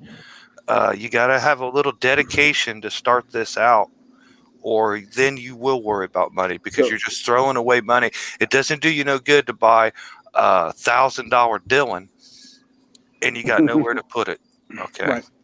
Right. I agree with you, Jason, because I had the workbench to begin with, and a lot of people do. You might have to repurpose an old table or desk or make something or whatnot, but there's probably a workspace where you've got a vise or you've done car repair or something else like that. I mean, if you live in an apartment, you don't have a garage, or you're not a mechanically inclined person, then you're probably gonna have to purchase something. But you don't necessarily have to spend a ton of money on it. You can make something inexpensively. You can find something at a yard sale. There are all kinds of. They've even got a stand for the Lee presses that it's a tripod stand that you can start off with. But I had that to begin with, and then I finally gave into the peer pressure from my two friends that just kept pushing me to get in and reload.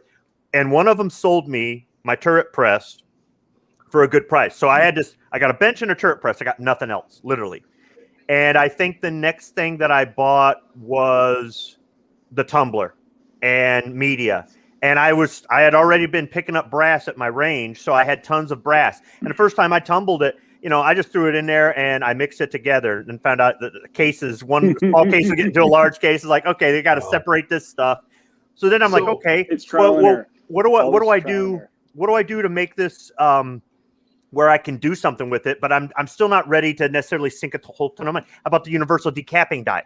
So here I am threaded into one hole on the turret press, and I start getting some shell holders for some certain calibers. I've already tumbled this. Let's decap it. So I'm just working it back and forth, decapping it. I still have the universal decapping die, and I use it a lot. I actually would rather deprime with that than use than put wear and tear on the pin that comes with the die set. And then after that, I went and bought my first set of dies. I start off with 8mm Mauser, And then I started, messing around. I still didn't have powder or bullets or anything else like that. I started messing around with it, trying to figure it all out. And I didn't have a bullet puller. It took me 2 years to go from that first turret press and already having a bench to being able to reload 2 calibers. And I did it all gradual. I bought the Rcbs 505 at a gun show. I ordered the book off Amazon. I got the Lyman book. Everybody gets a Lyman book. It's the cheapest one. It doesn't have the best data, but it's a good start. Yeah, the tumbling media I got off Mid-South Shooter Supply. I got the tumbler and the media in a kit.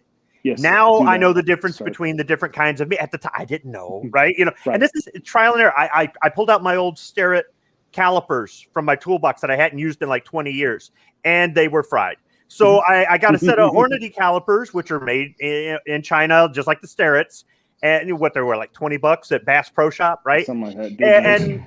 And just a little at a time started, and I'm using a mechanical scale, and I had to play around with that some, but once I got it, it was good. I go, man, I got to get a digital. So I'm buying inexpensive digital scales and just going around and talking to other people. And what do you use? Why do you, and they use something different. Like the tumbler Travis got was different than mine. Yeah, I got the old version of the Hornady M1. I actually bought it at SS Pond for like $25 or $30, and it works just fine. But that's just it. They have different strainers, but we both get the job done the same way. Yeah. And that's what I mean. You'll start watching videos or talking to other people or doing whatever. And it's like, and like I said, if you get a chance to play with their stuff, like, messing with a Dillon press, my buddy got a great deal on one and he let me use it. And I'm like, okay, I could see why somebody would spend money on it. But otherwise I'd be like, I don't know. So if you don't have anybody in your area that, you can go over and then you still have that remote stuff, the YouTube stuff, but you'll eventually just start buying this stuff. And if you get it all at once in a kit, that's great. But if you're like, I don't like this, like Bruce was talking about on press, off press, people might be intimidated by that. You can put the primers in the shell casing on the press while you're reloading with certain equipment, or you can have off press stuff and do it as a separate. I prefer off press like Jason, right? But it doesn't mean that our way is the only way. And you might be having this damn thing jam up on you or something like that and go, oh, I'll get another primer. And then you're doing it off press and you're going, oh, I like this more. Or maybe you start off with off press and you go, man, this is one extra step. I want to do it all in one. And then you buy an on press and you're, and you and I both get our brass prime, but we do it different ways. Yeah. And like for me, my high volume stuff, 223,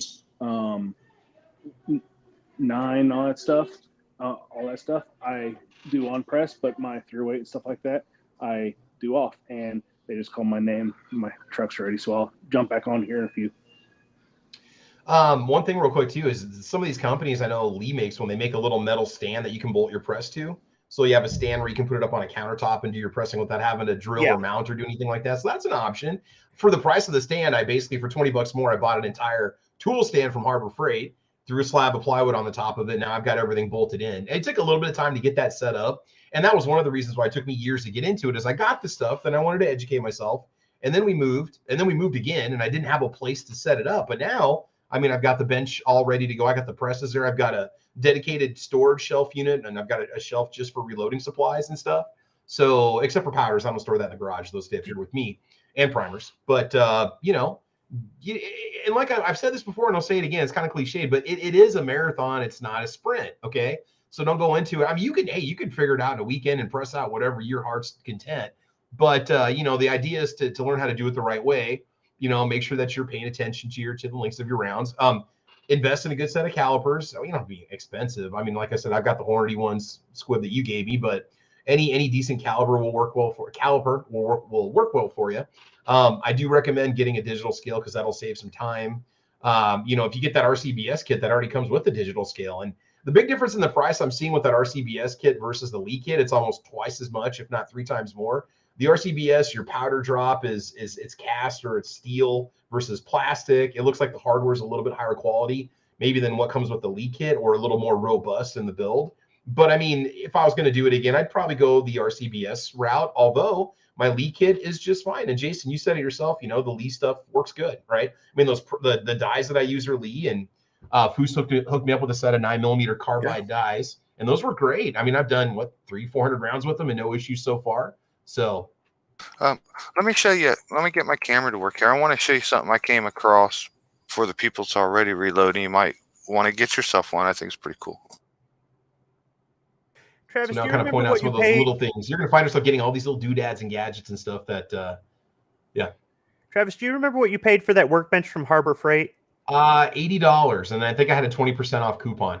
Okay. And So it's see, that's actually not bad if you're trying to No. set up something in a and it's solid. I was surprised the hardware is good. It had no trouble with everything went together well. I built it in probably an hour or two, and it's very solid. And you can anchor it if you want. It's got a nice light built in the top of it.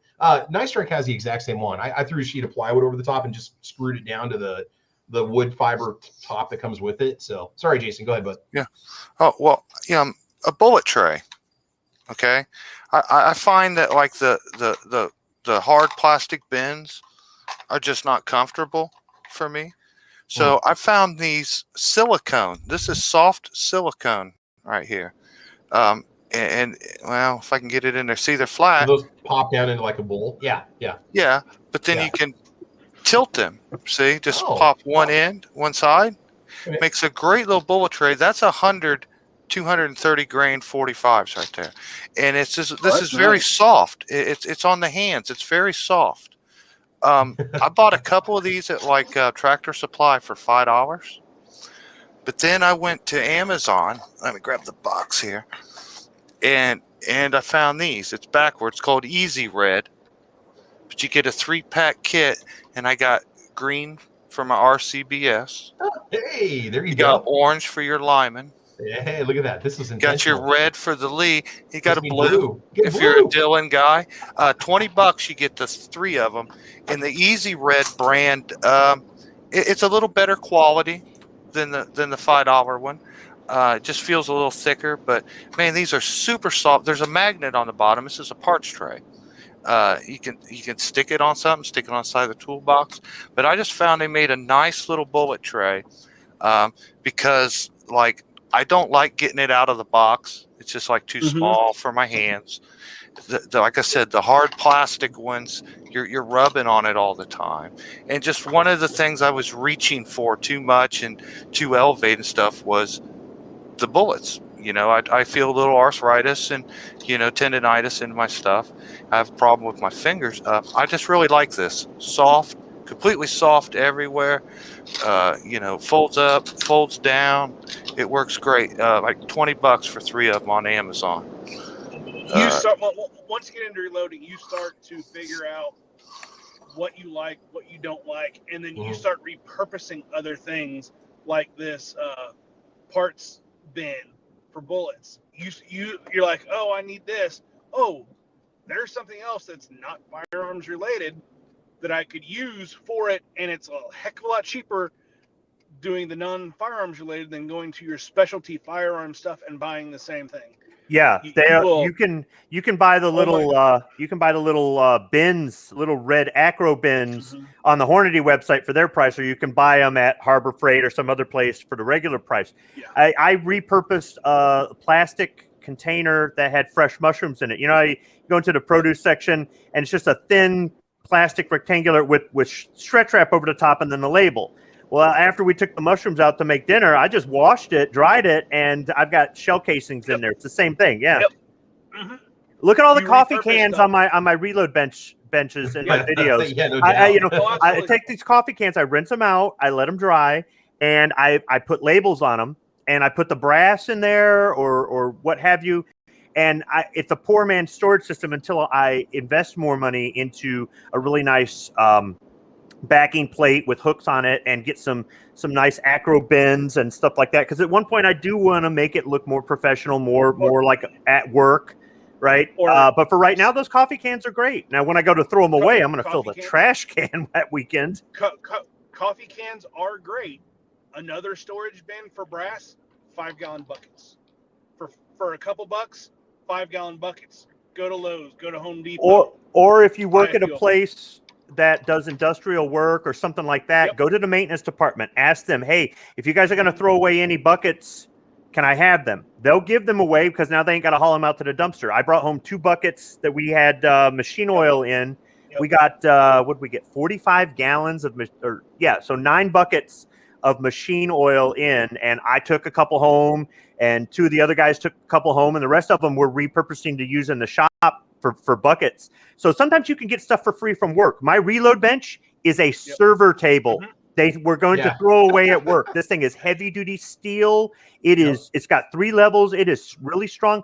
The thing was, if I didn't have a big pickup truck, I wouldn't have been able to bring it home. And hauling that thing downstairs and putting it back together was a pain. But I got it for free from work because they said, just get rid of it. My other reload bench is an industrial bench with a maple top.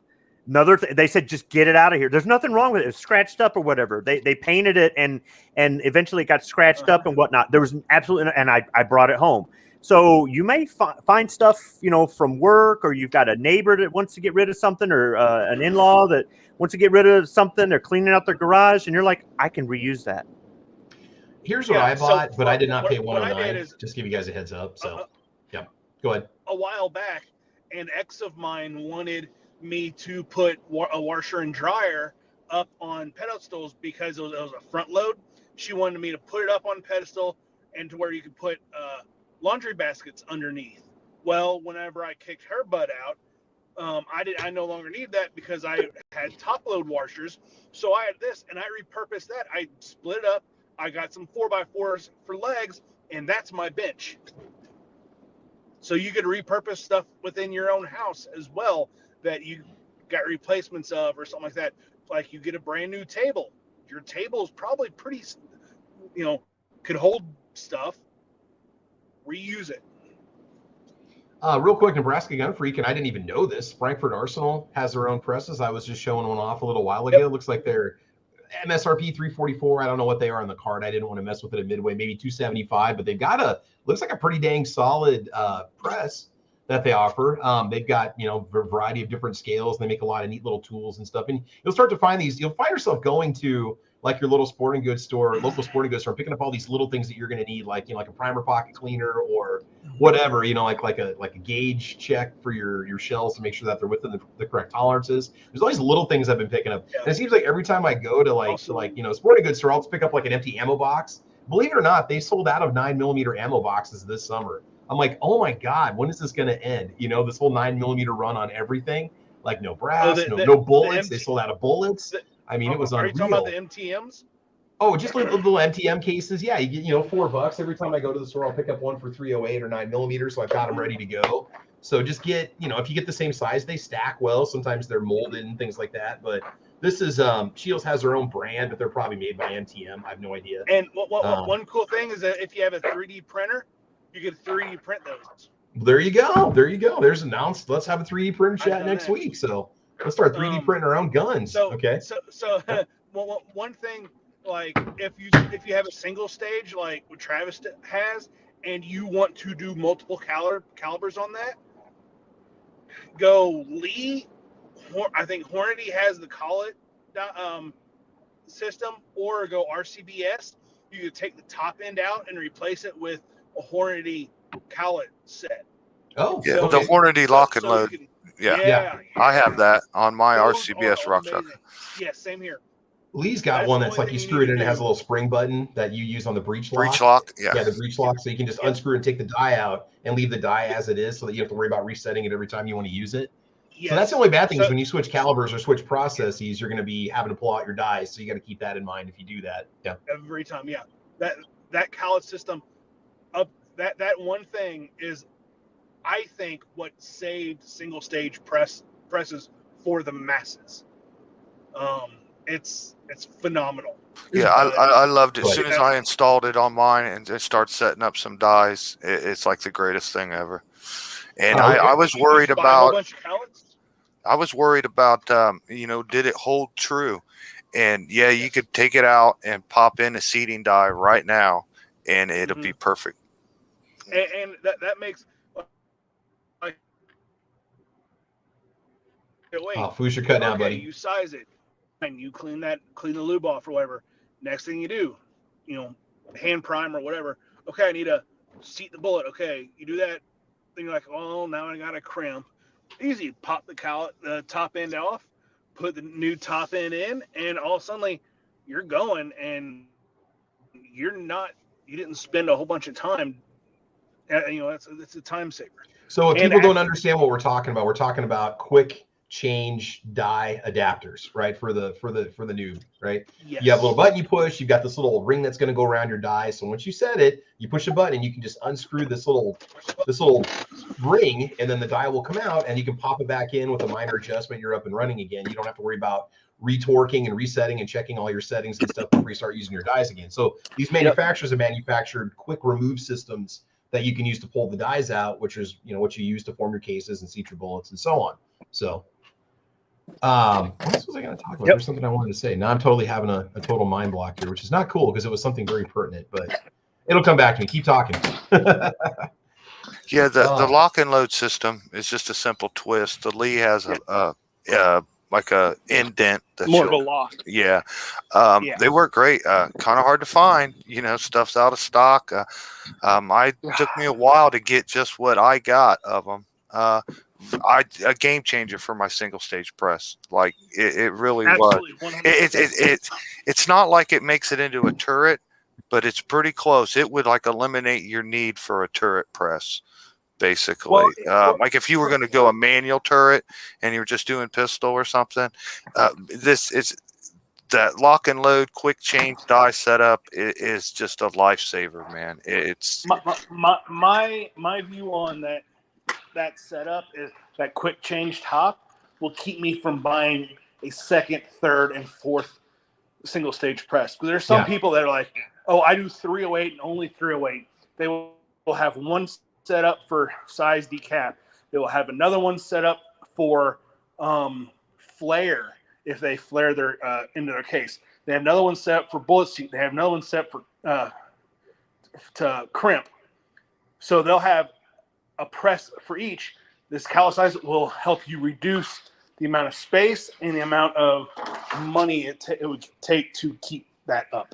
So, I have been warned from other people that's had them that they can break, like the 70 bushing will break. So I have some extras. But any of your single stage press will convert over to that lock and load from Hornady. So like the main bushing and one extra bushing, it's like $10. So I keep some extras in case anything happens or I need to convert my press back to normal. They're inexpensive.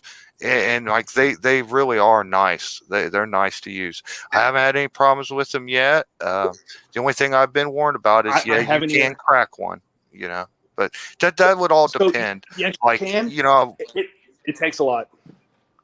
Like rifle's going to be a lot of force and pressure to resize something. You know what I mean?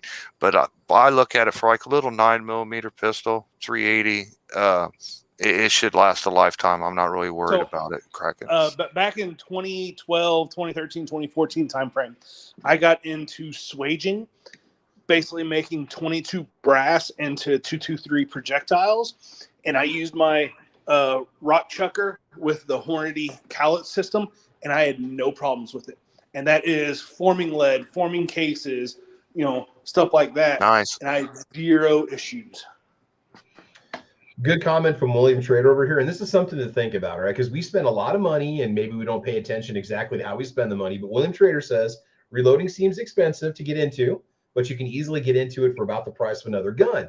Rather have food than another mouth to feed. Okay, so that's especially now, it's going to be an investment. But look at what you just spent on, and go buy whatever guns you want. But maybe instead of spending $550 or $600 on another 9 or another revolver or whatever, go get yourself the setup and have it on standby for times like this where we have a 6-month dry spell where you can't get ammo. And especially if you haven't been stocking up, then you need to make provisions to make sure you've got ammo for your gun. It is your duty as a gun owner to make sure you've got ammunition for your gun. All right. Yeah. Well, this is tools. This is a lot like tools. How many of us out there got toolboxes just packed full of wrenches, sockets, screwdrivers, stuff we bought years ago and have used them our entire lives. There's thousands of dollars there, but you don't go out there ever today and pull out a drawer and man, I paid $99 for that wrench set. Yeah. I paid too much, or I wish I hadn't bought that socket set that, I only use once a year. But you don't even think about that. What's more important is you have the tools, a quality tool, and it's available, and you can use it if you need it. You can't look at it like it's going to be over years, over time. Even people that are mega seasoned reloaders, they're buying something new all the time, trying some little gadget, trying something. There's just so much to accumulate. It keeps it going. It keeps the interest up. Mm-hmm. It's a new hobby. It's not like just buying a machine or tool and that's it. It's evolving. It will constantly grow. So I just caution. I wouldn't worry about it costs so much to start out, or it does this or that. Well, yeah, but look at it, all the stuff you have over 10 years time, 2 years of time, 5 years of time. You don't have to go out and grab every single thing today. You don't know what you want. You don't know what you like. Because there's so many choices we didn't get into on reloading. There's so many different. Each company makes a different product that works a little different, but gives you the same result. So how your bench is laid out, if you're left-handed, you're right-handed, how much you use this. You have so many choices and tools. It's just going to come over time. Mm-hmm. Something I'd like to go ahead. Something I'd like to address is components. I know there's people out there say you can't get components. You can. You got to look, and you may be paying more. And some people are like, well, I only buy local. I don't buy online. Well, you're putting one arm behind your back there. Or I live somewhere where I'm far away from any stores that sell it. Okay, well, then you're putting one arm behind your back there. All right. The limitations are really as much on you as it is the manufacturers and the retailers. The stuff is out there. However, for somebody getting into this right now, I don't know that right now is the time to invest the money into it. Let the prices keep coming down. Maybe you do buy the tools right now because the prices on those they're close to normal. About the same, right? It's and the presses that are high and the components. Yeah, if you were to say, well, I want to start buying components now, but I don't want to spend more than what this stuff really costs. What would you? I would say bullets. Bullets are about the same price. But here's the thing. When you get into reloading, as you gradually acquire more tools and you start adjusting this to what you like to do or what you're trying to do, or you kind of learn a little bit about what works for you that maybe doesn't work for somebody you watched on YouTube or something else like that, pick up your components when the prices are normal and the availability is plentiful. Store them in a way that they're not going to be damaged from setting in humidity or temperature extremes or anything else like that.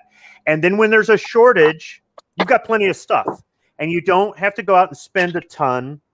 It really depends on how much you limit your ability to buy them. If you're cash only at a store, then you're at the mercy of whatever they sell or whatever they're willing to order for you. If you order it online, you're going to pay a hazmat fee. I recommend that you do a big order. You're going to pay the same hazmat fee whether you buy 100 primers or you buy 10,000 primers, etc. So throw your primer, your powder, and get the stuff online that is a better price or something that your local doesn't carry, and just get it all in one big shipment. Save up your money if you have to, or use a credit card, heaven forbid, and buy all that stuff. And then the cost of that shipping and the cost of that hazmat fee are negligible because you bought 25 items, right? Another thing is, you don't necessarily have to buy a lot of stuff in bulk. You can buy powder in 1 pound jugs, 4 pound jugs, 8 pound jugs. Now, if you buy 4 and 8 pounds, you're getting volume savings. But a pound of powder in some cases can last you years. So if you're just starting out, maybe buy a pound of powder. Foosh, you're different than everybody else. You burn through more crap than all of us ever will in our lifetime in 1 year. Okay, you're a special case. But what I'm saying is a pound of powder could last you years. 1,000 primers could last you years. It just depends on what you're doing, especially if you're starting out. And some stores, they'll open up that case. They'll open up the 1,000, 10, 100 packs, and they'll pull out 2 sleeves. So let's say you've only got a little bit of money and you're like, look, I can't afford $45, but I can afford $9. Then buy 200 primers. And you go, well, that's kind of a waste of money. You're buying every payday, you're picking up 200 primers. You're picking up a bag of bullets. You're picking up a pound of powder, $20 to $45 for a pound, depending on what kind of powder you get and how much your store jacks up the price. Every payday, you pick this stuff up a little at a time, at the end of a year, you're like, holy crap, I've got a couple thousand primers. I've got, 10 pounds, 10 1-pound jugs of powder. I've got bullets. I've got and you didn't notice the money. So if money is an issue and you're looking at this and you're getting sticker shock, we can't say it enough times. You don't have to buy everything all at once, a little at a time. And then when there is a shortage and primers are extinct or they're jacking up the prices, you're going, I paid, $4 a sleeve for these. And you're the one laughing all the way to the bank. People have gotten on me about the way I use my credit card, saying, oh, you pay more money, you pay more money. I can tell you that in all the years I've been buying guns and gun stuff with my credit cards, I have won every single time. The amount of that the firearm has appreciated or the equipment is appreciated or when there's been shortages or whatever there was, the amount of money people will pay for this stuff is so much higher than whatever I paid in interest paying down or paying off the credit card. If you're not good with finances, then I'm not advising you do that because some people can't be trusted with their own money. I don't get it, but whatever. But I'm just saying that when you're looking at historically how things have gone, okay, I paid 30 cents in interest on this item, but this item is now going for 10 times what it normally costs. Who really lost money here? The person that waited until it went up to buy it or the person who bought it on credit? So it's a judgment call, but you just don't have to invest all your money at once, a little at a time. Mm-hmm. Goes a long way, absolutely. One thing I wanted to say real quick, just pro tip, once you get everything set, your dies are ready, everything's done. What I did is I actually took a Sharpie and just drew a line down the side of my die, which seems kind of stupid, but I did it on both of them, like the decapper and also the sizer bullet seeder. So that way, when I'm doing it, if that line breaks, then I know something is out of whack. So it kind of helps to make sure that everything is like, I just did a Sharpie line all the way down the metal, all the way down the die, down to the part where it locks into the press. And so that's one easy way once you get it calibrated. And that was just set for that particular bullet, but I had hundreds of those. I thought, okay, this way, if something moves and I kind of get negligent or forget about it, I know that nothing's going to get out of whack and it's not going to be pressing too long or pressing too short. So that's something you can do. That's just like a little pro tip for you. Foos, go ahead. Not quite sure where I was going. I was just showing, okay. I just found it home. So I'm saying, like, there's expensive setup. This is a very expensive setup. You don't need this. This is a fully automated machine. You don't need it. You don't need a roll sizer. There's stuff everybody should have one of those in their basement, Foos. If we all did, there you go. But like one thing I was showing these. I'm using these right now because I have them single action only. These light just fine. They're Magnum rifle primers. They work in pistol. Like, you don't have to get like large rifle, large whatever, large and small. If you want to go, you don't have to get a small pistol for a small pistol. Okay, so you got options. You definitely want to look around and ask and make sure that it's safe, but it shouldn't be an issue, when it comes to actually finding primers and stuff. So, all right. Something I've done on my family vacations is if we're somewhere and there's a gun shop, I'll go in and check it out. I got the idea from G-Webs where he was talking about, go to little mom and pops and stuff like that. For a while there, I was submitting pictures and whatnot to DGS for when he was doing Gun Shop of the Week and things like that. And I've been out of state and seen a brand of primers that I don't see at my local store, or a powder that I've been wanting to try and it hasn't been available to, and because I didn't want to pay the hazmat fee, right? I've only done it a few times. I don't order that stuff online because of the cost very often, but I will say that in doing it, I've proven to myself it works, or I'm there and I'm going, this might work, and once again, get out the phone, look it up and go, all right, I'll bring it home. And I've brought back stuff from other states and I didn't notice it because I was on vacation, right? I got my spending money for the vacation and I'm not making sure that we can't pay for a hotel or buy dinner that night, but okay, so I spent $50 at this gun store, and you throw a little bit of money towards a local, for some people, I know that it might be difficult for them to pull off the side of the road when they see a big billboard or walk across the street from the hotel to go check out this place or something else like that. But every now and then you can kind of break away and you might find something. And you're helping out the local gun shop, and you're winning out for yourself. There's little ways there's so many little ways that you find out or kind of outside of the box things that you can do to make reloading not as painful on the wallet. I guess Yeah. Every It's so time easy to I get. go on vacation, Go ahead. I like a non-firearms vacation because most of my vacations in the past 10 years has had to do with matches and stuff like that. But anytime I go to a non-firearm like vacation, I still go and hit up 2 or 3 stores just for, like Squib said, awesome. But you also may find stuff that you like up here in the Kansas City area. There's a lot of shooters. You go another area of the country, there may not be a whole bunch of shooters. That you may be able to go into a mom and pop, a Shields or whatever, walk in there and go, holy crap, this is a lot of ammo. Oh, they have primers sitting there. They have this powder. Go to these places, spend your money, local, keep them going. But also it's a sign of appreciation, like, especially in a mom and pop shop. Buy it and say, hey, thank you for having this at this price, and it's something I can't get locally. They love it.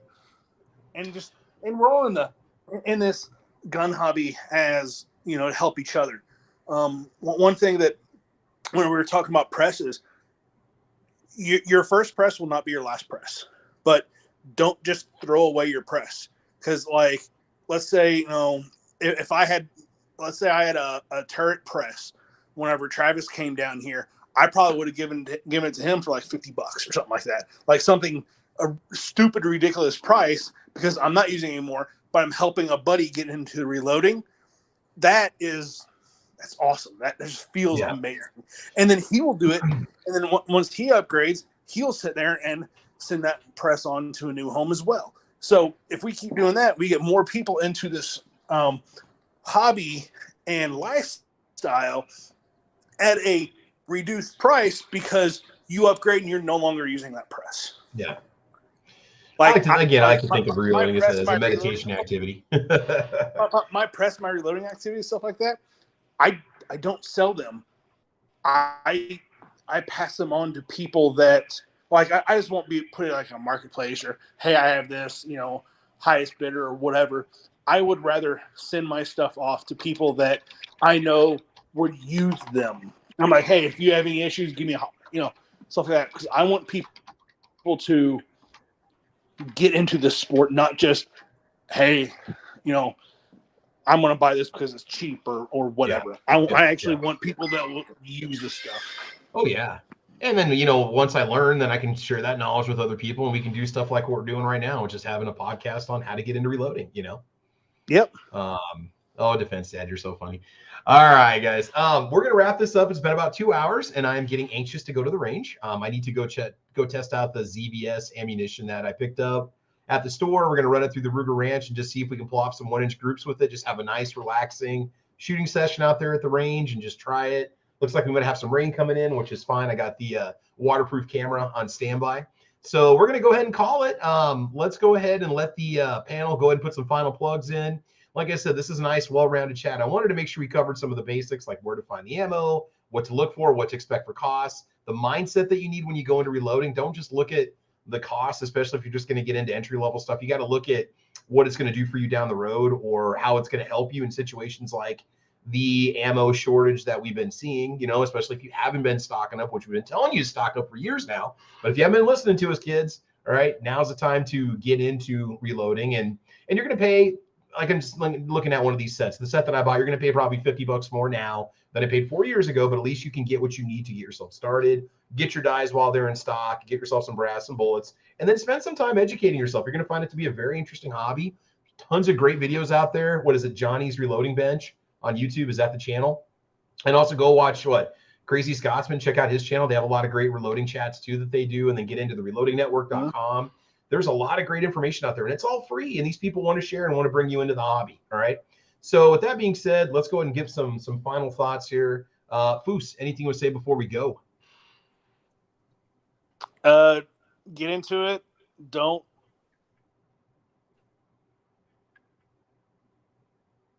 What's that? The hobby. Just get in there. Mm-hmm. Do what you want new, reach out to people. I mean, you get it on reloading forums.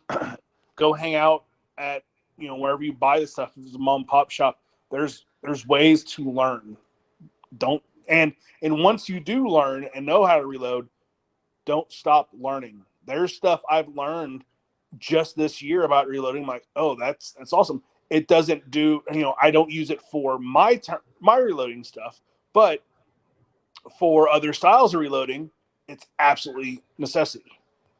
And it's interesting. You never stop learning on anything. Right on. Real quick, hang on a second, Defense Dad. G23 is going to be doing a live show today at 3 p.m. Pacific time, 6 p.m. Eastern time, 5 o'clock Central time for those of us that are, the greatest people in the world. Defense Dad, what do you want to say before we go? Oh, he might be at work. He might be looking for the mute button. All right, Defense Dad, we'll come back to you in a second, buddy. Jason, anything you would say before we go?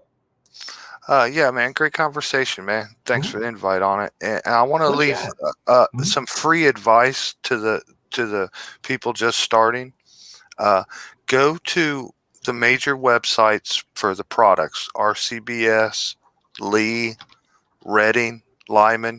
Go to these press manufacturers and look at every single thing they have for sale. Look at their presses, read the descriptions, look at their dies, look at their trimming tools, look at everything that they sell in every category, and go and read the descriptions. Familiarize yourself with the equipment we're talking about. That way it's not like where you're confused or you don't understand and you're missing, the conversation. You're just lost a little bit. Go look at all the products that are for sale. Read those descriptions, and then when you hear about them later, or we're making a subject, a discussion, what that product is. You know it in your mind. You have an image. You have a description. You know what we're talking about. It won't take long to learn, but there's a lot of terminology, references, and talk that if you're not familiar with it, you're kind of lost. But just for free, go to their websites and look at every single product they sell. If you're so inclined, look at the price too. But look at every product they have, even if it's something that like you're not even applying to you. Maybe it's stuff for rifle, and you're not worried about rifle. You're only worried about pistol. Go look, go see what the products are. There's some free education for you right there, and you'll come across stuff like you'll remember looking at like a case trimmer from Rcbs, and well, that's completely different than Lee's.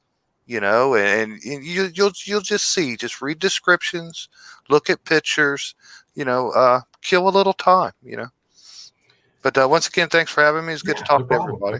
Have a good holiday weekend, everybody. Absolutely, man. Rest up and enjoy your Monday. And when it comes to reading reviews, reviews can be bought. But I like to stick with, I find the most honest reviews are the 3-star reviews out of 5, because those are people that might have had average experiences with something. The 1-star reviews are usually people that complain because something showed up or something was missing. Something showed up late. The 5-star reviews could be bought. The 3s are like I like it, but it could have had this, or I wish it had that, or compared to the previous product, this is what I find. I really like the 3-star reviews. It's really weird. But just look at 3-star reviews sometime, and I think you get the most honest take on a product.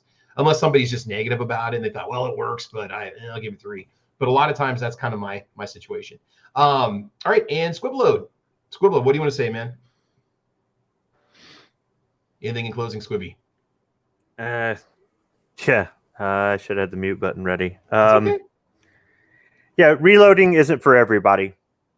You're gonna have the person that is constantly gonna say it isn't worth the money. I can do this. I can do that. And people who reload try to get other people into reloading, not because they're trying to validate themselves. It's that they've found that this is something that a lot of people are intimidated by. A lot of people could find useful, and it's just that hump you have to get over. Once you get over that, and you're into it, you're like, oh, this is so easy. It's not that bad. Now I understand the difference between grains and a bullet and grains and powder and what they mean by, volume and weight and all this other stuff. It's intimidating. The sticker shock is there. That's why I kept stressing. You don't have to do it all at once. But it isn't for everybody. You're going to have that person that says, look, I don't have space for this. And maybe they really don't. Or you have the person who says, I don't want to spend my weekends doing this. I want to spend my weekend shooting. So I don't care if I'm paying these inflated prices for ammo instead of reloading my own.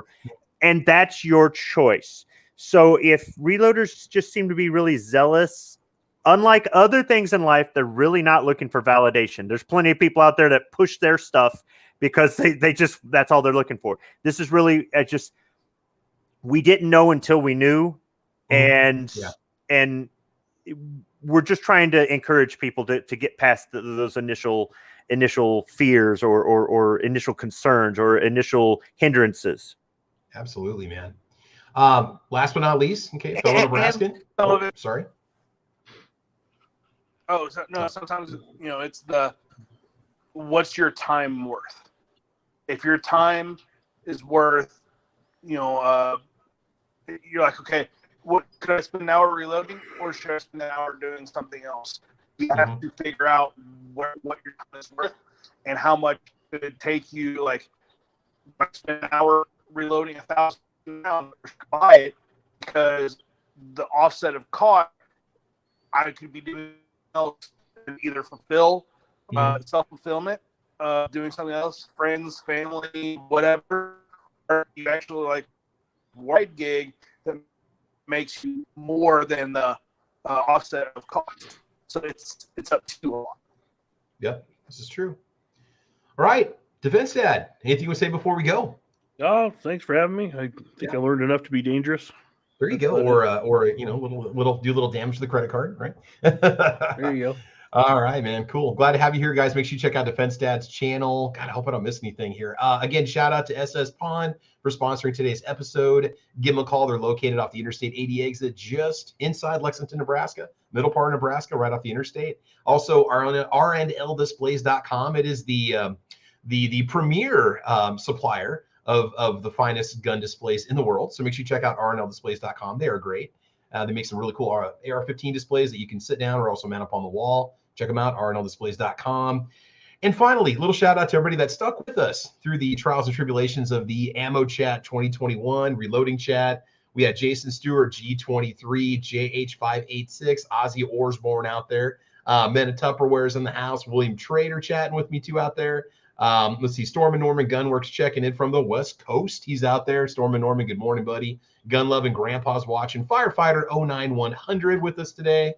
Man, I hope I don't miss anybody. Nebraska Gun Freaks in the house. Jim Murray watching today too. Pat Hirsch is out there somewhere deep in the bunkers of the Nebraska prairie. Ecoda, Weston Probst is watching today. I got a lot of usual suspects watching. X Adams 1 was with us today too. And let's see, Squibbloed out there and over here. Let's see, hopefully I don't miss anybody. Kingpin checked in first, by the way, I think. Or M. Gabriel did, if I'm not mistaken. Fluffy 10mm Jeep guy in the house. Tim Foley, Zinger.